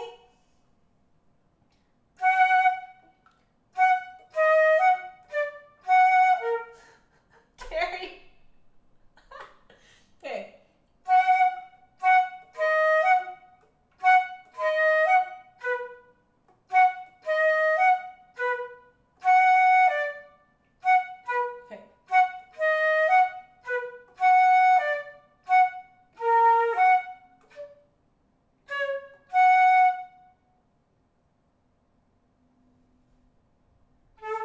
Okay. Oh, okay.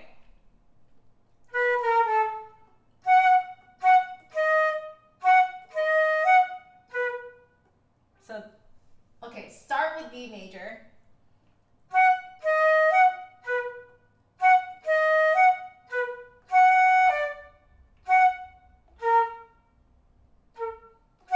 Okay.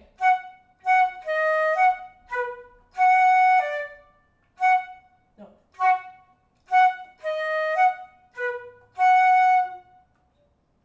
Dun, di, di, ya. Okay.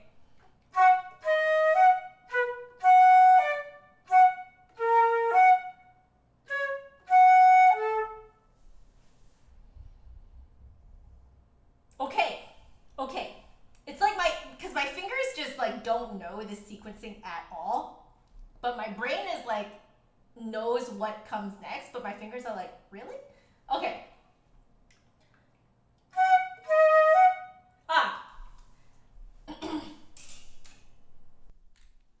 Hello, Chan Chinook.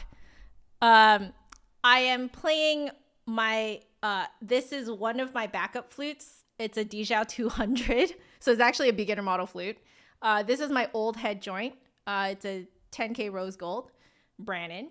And I've popped on a Lafrique just to give it a little bit extra bite to the sound. And the reason why I'm playing this is because I literally just sent my flute off for a COA. So I won't have it for like a week or two. Okay, let's continue. Okay, so back to this little section here that we're memorizing, the F sharp pedal section here.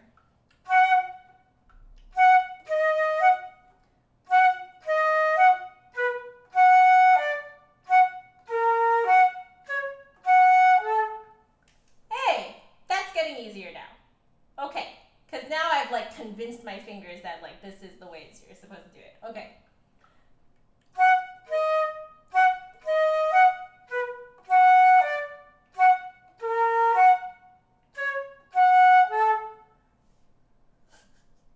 Still a bit of a okay, but it's okay. I can do the fluency of it over this next week. So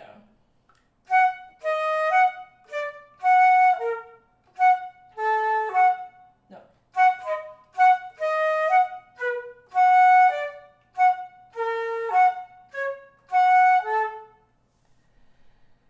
Okay. Okay. So let's try combining those two now.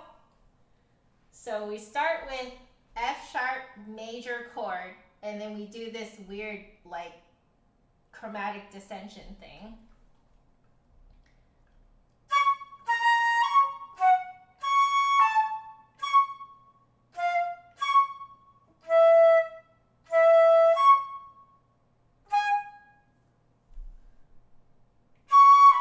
Oh, I think I missed one. Okay, okay.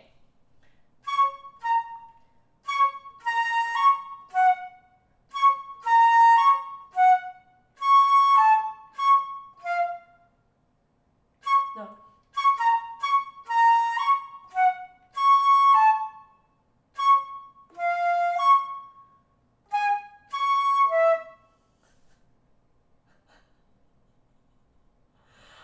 Okay.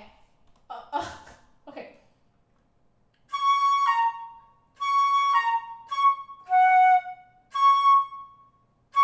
Okay.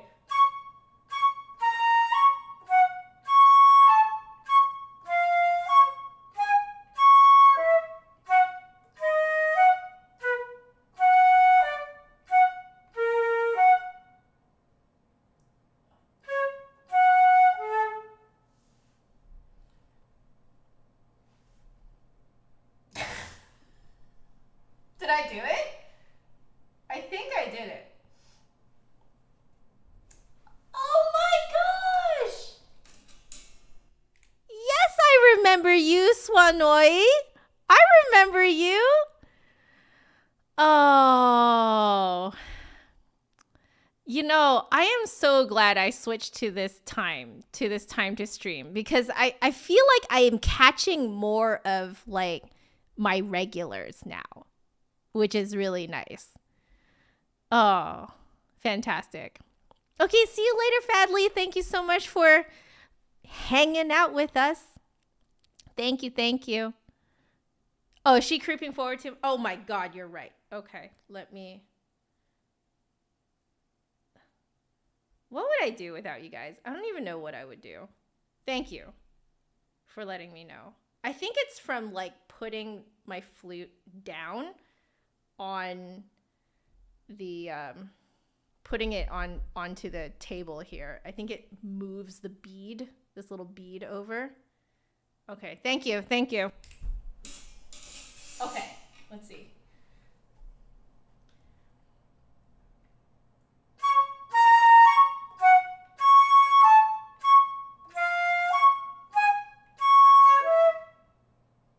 Cool.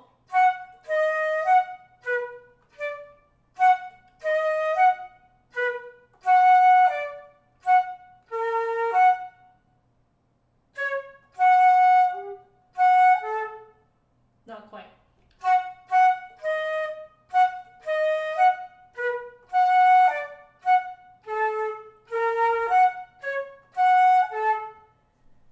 Okay.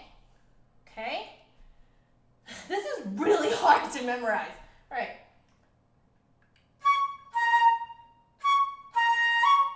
Oh, thank you for the time check. I might go over time a little bit.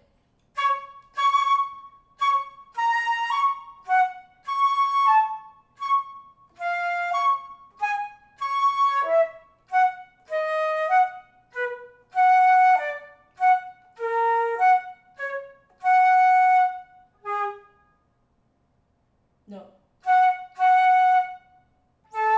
Okay, too low. Okay. Da, da.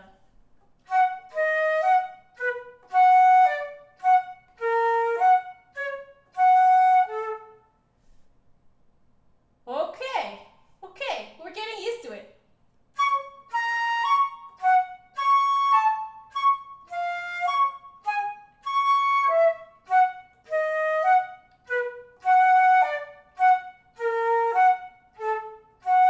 No.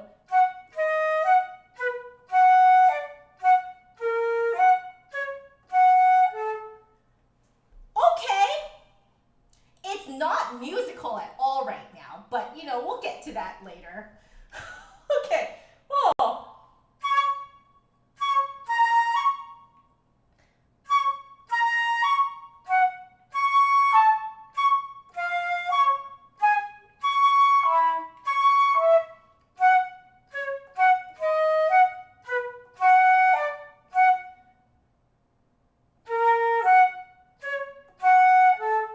Okay.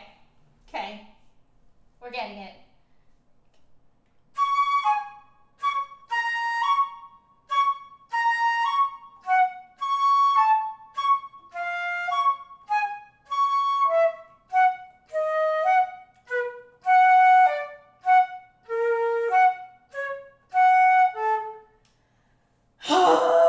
Okay, we did it. We did it. We can do it from memory.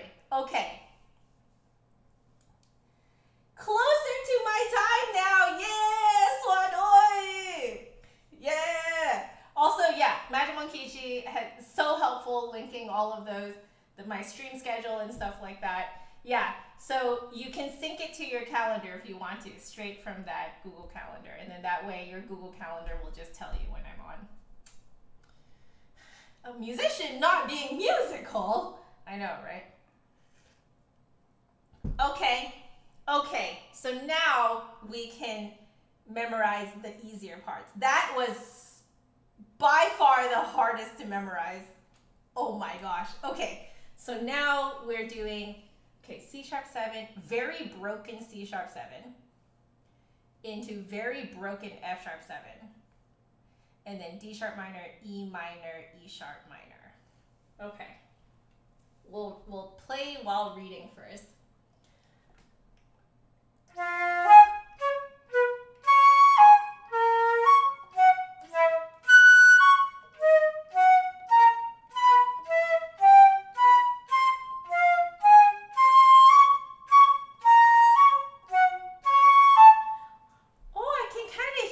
Progression too, which is really nice. Okay. Once more while reading.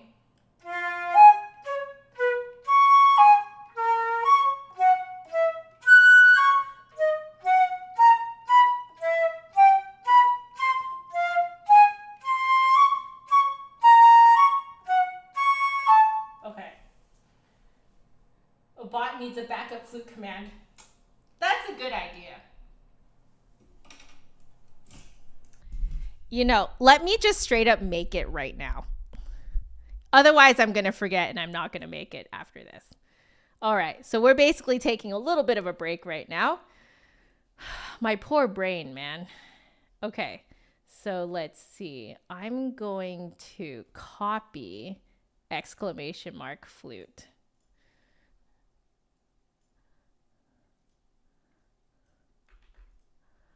And then we'll use the ! backup flute, right? Okay, so I'll just put here, Joe is currently playing a silver-plated Dijou 200. It is a 200, right? I think it is. Yeah, a Dijou 200 with a Brannon. It's like so overkill for this flute, but Brannon head joint, 10K rose gold head joint, with a 33 millimeter silver Lafrique. Her usual flute is in the shop right now.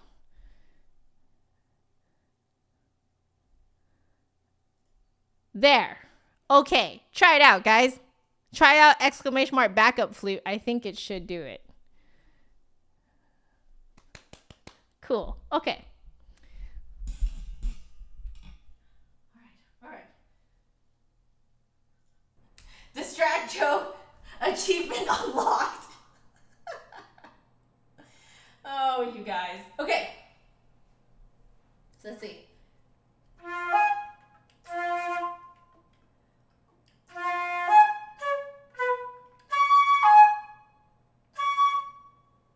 Oh, that is right. Okay. So I have to start with the third in this chord.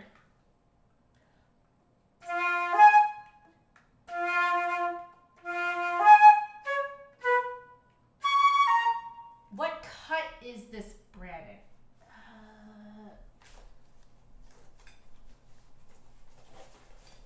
Give me a second, guys. I'm looking.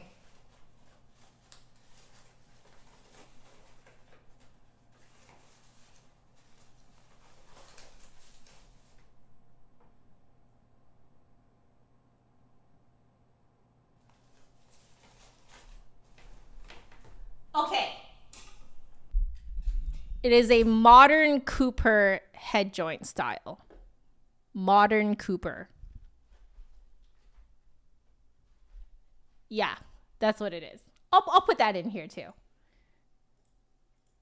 Rose gold modern Cooper head joint. There we go. And you want it 33 millimeter solid silver Lafrique. Okay. It's in. Okay, so we have to start with the third.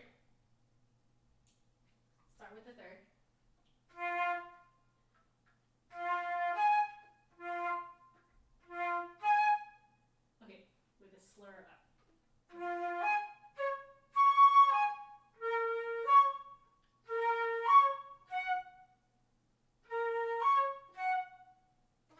Okay.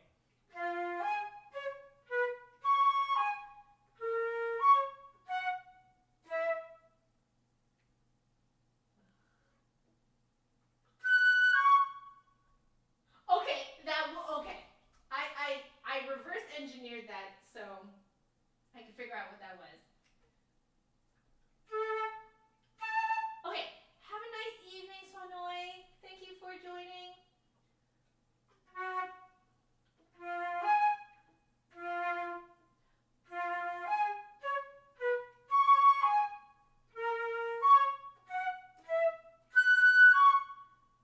Okay. D sharp minor.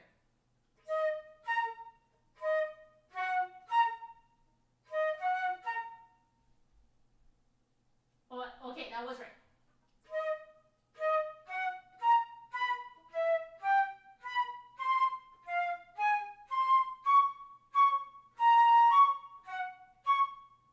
Okay. Okay.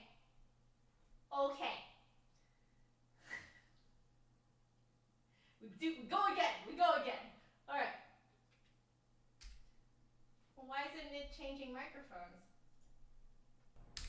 There we go. Okay, this is better now. All right, so.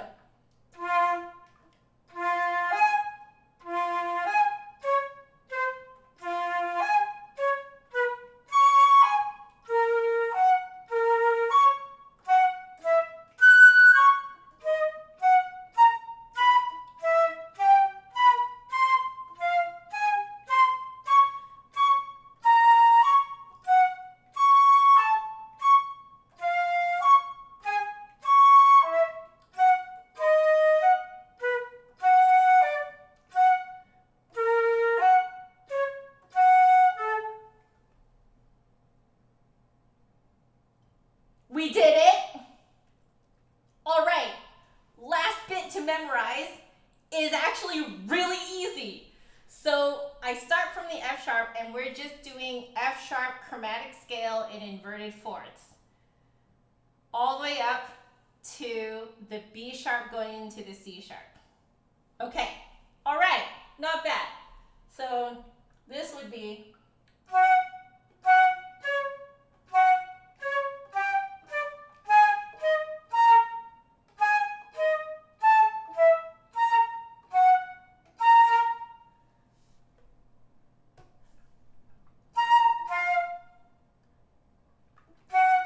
Okay.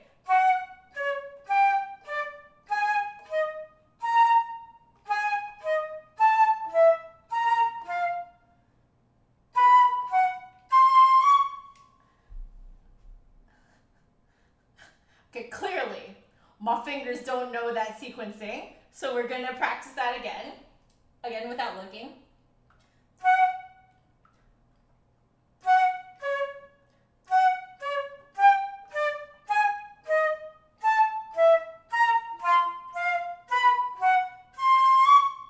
Okay, okay.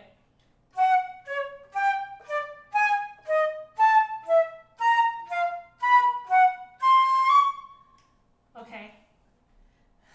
I did it! Oh, loving the low shoulders. Ah, that was actually something I wanted to tell you guys about. Okay, so I did those practice videos on my own this past weekend, right? And I found myself looking at them afterwards, and I just noticed how much I was playing like I was like playing like this. Like shoulders rolled over and down and like hunched and like my neck like craned forward. And I'm like, what the heck am I doing? No wonder I didn't sound that good. So all weekend, I've been reminding myself to keep my shoulders low and down and rolled a little bit rolled back. And, and that encourages me to keep my neck straight like this. And then if I'm playing like this, then like the sound is so much better. Plus it also encourages me to keep my pelvis like in the correct form and not like, with my butt sticking out, which also encourages you to like actually stand with your knees slightly bent. So it's like all good things that I'm trying to like combine together. So like practicing on the weekends is actually really helping because I don't actually practice that long. I think it was like a 30-minute session and then like a 20-minute session, something like that. It wasn't even really long, but it's enough to like make me think of these types of things. So I have been doing that this past weekend, and I have also noticed a huge change. Okay, now that we have memorized this, I am now going to attempt this whole second section here from memory, but we're gonna go really slow because I need to remember everything. So here we go.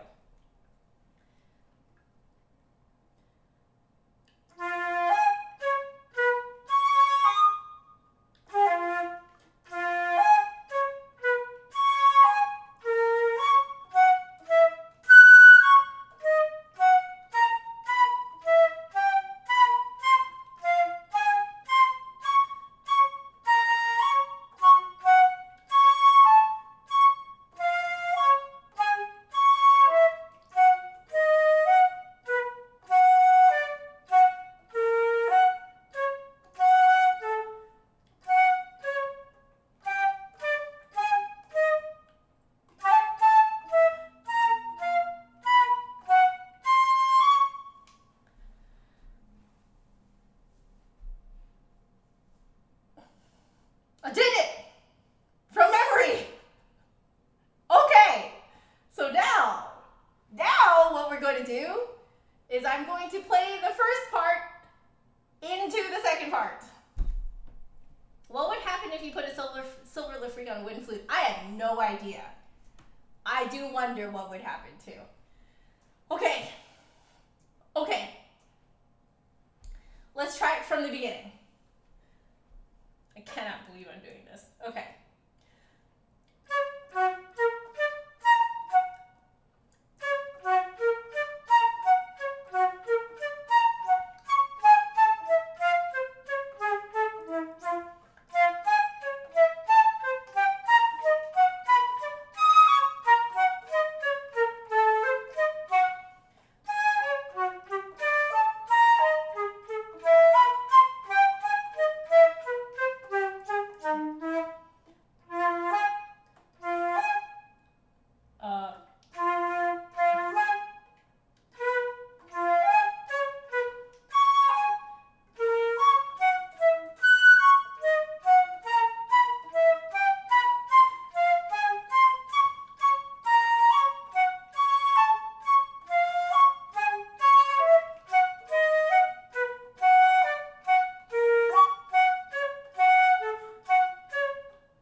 So now my homework for the rest of this week is to review everything I just played.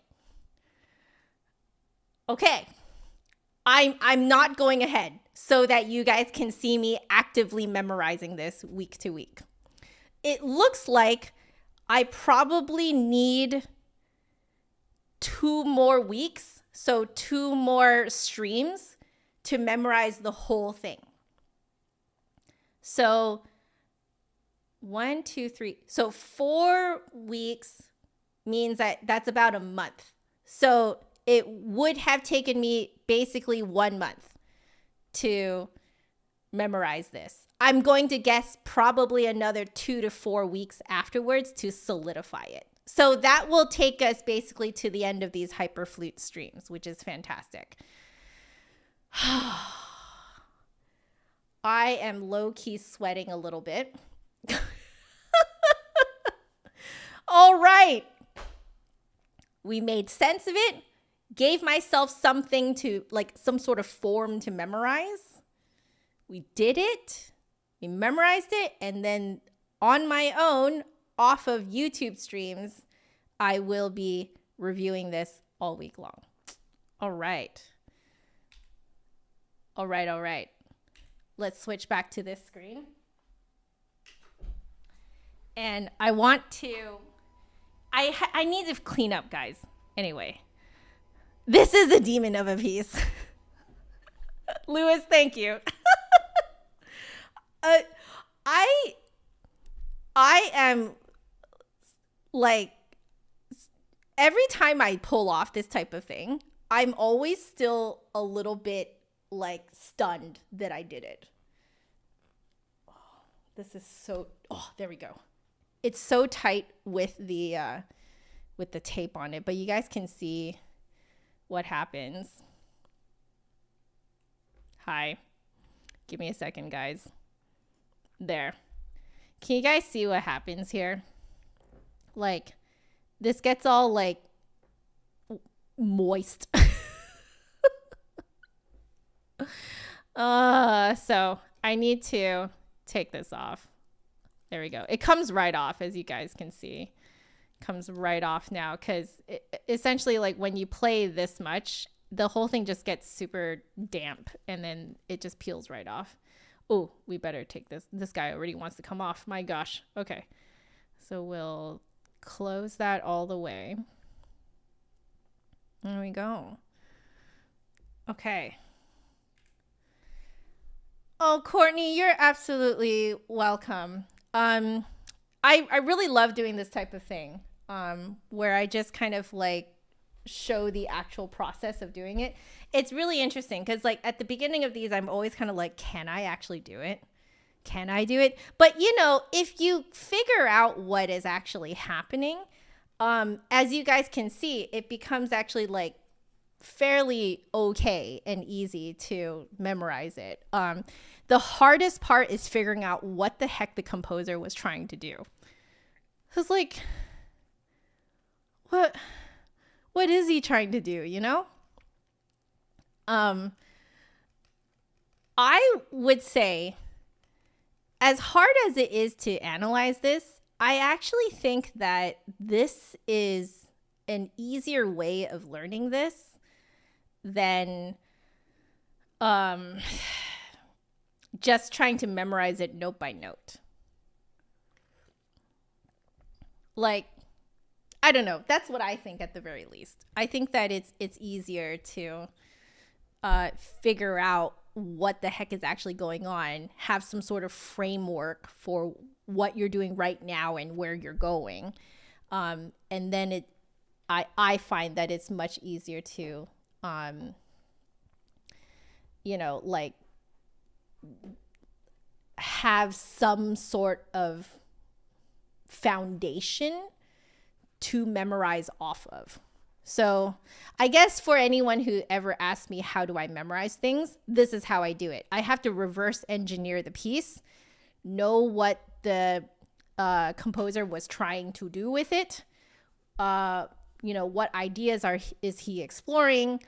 etc. And then that way, that gives me something to actually memorize. I cannot memorize notes just individually by themselves, which notes come after what. Like, I can't do it. So this is how I do it. This is actually how I memorized the Ibert, was the same thing. We like analyze the heck out of it to reverse engineer the entire thing, which is why it's taken so long to study it. I reverse engineered the entirety of the Ibert concerto so that I could do it from memory. But I would say that this is weirder. I think the Karg-Elert is weirder in terms of like what he's doing with, you know, where he's going and stuff like that. I think the Ibert was actually a little easier to analyze than this was. That is. You struggle with memorizing anything? Me too. That's actually why I went and decided to memorize the Ibert, was because I had so much trouble memorizing anything. So I was like, well, then I want to figure out how I memorize. I don't want to just sit here for the rest of my life feeling sorry for myself that I can't memorize. I'm just going to figure it out. So that's why I spent so long on Twitch trying to figure out how I memorize things. You know. By the way, if you guys are wondering if I always polish my flute before I put it away, the answer is yes, I do. But I do have a very good reason for doing it. It's not just because I like it shiny, although, I mean, come on, it looks really pretty when it's shiny. But I have very oily skin. And if I leave my oil on the mechanism, it will actually make the mechanism deteriorate faster. And I actually made my first, in the first month of owning my professional flute, I made the stainless steel rod in the right hand mechanism rust. I made stainless steel rust, okay, by leaving my like hand oil just kind of all over the keys after I was done playing, and I would just put it away into the case. So, yeah, I have noticed that a lot of people are like, wow, Joanna, you're so meticulous about like constantly wiping everything down. Like I even wipe down the Lafriques before I put them in, you know, because it's just that I get my oil everywhere. And if I don't upkeep this, everything that I own will just deteriorate. Heck, even me holding on to programs, you know, those like paper programs that you get when you go to watch a recital or something live, you know, and they give you a little program that shows you what they're going to be playing that day. I will indent my finger into those programs because of how much oil is in my fingers. It will just warp the paper. I literally will warp program notes with my fingers. So I very often will kind of like hold it, and then I'll just like, you know, right when I get to my seat, I put it on my lap and I don't touch it. Otherwise, I warp the paper. So, I mean, I don't think it's that surprising that apparently I can make stainless steel rust. There we go. Yes. Magic Monkichi was actually the one who reminded me to also polish Lafrique, who I call Sylvia. We call her Sylvia. Sylvia for silver. But yeah, Magic Monkichi was the one who reminded me that I needed to do that too. And I was like, oh yeah, that's true, because it's also solid silver. So I need to make sure that, you know, I don't let my like gunk build up on it, basically. Because then I don't think it'll work as well if I just let things build up. It's crazy. I know, like, you know, being able to make stainless steel rust with your fingers and, you know, warping paper because your fingers are so dang oily is not exactly a superpower that I would have chosen for myself. And yet here we are.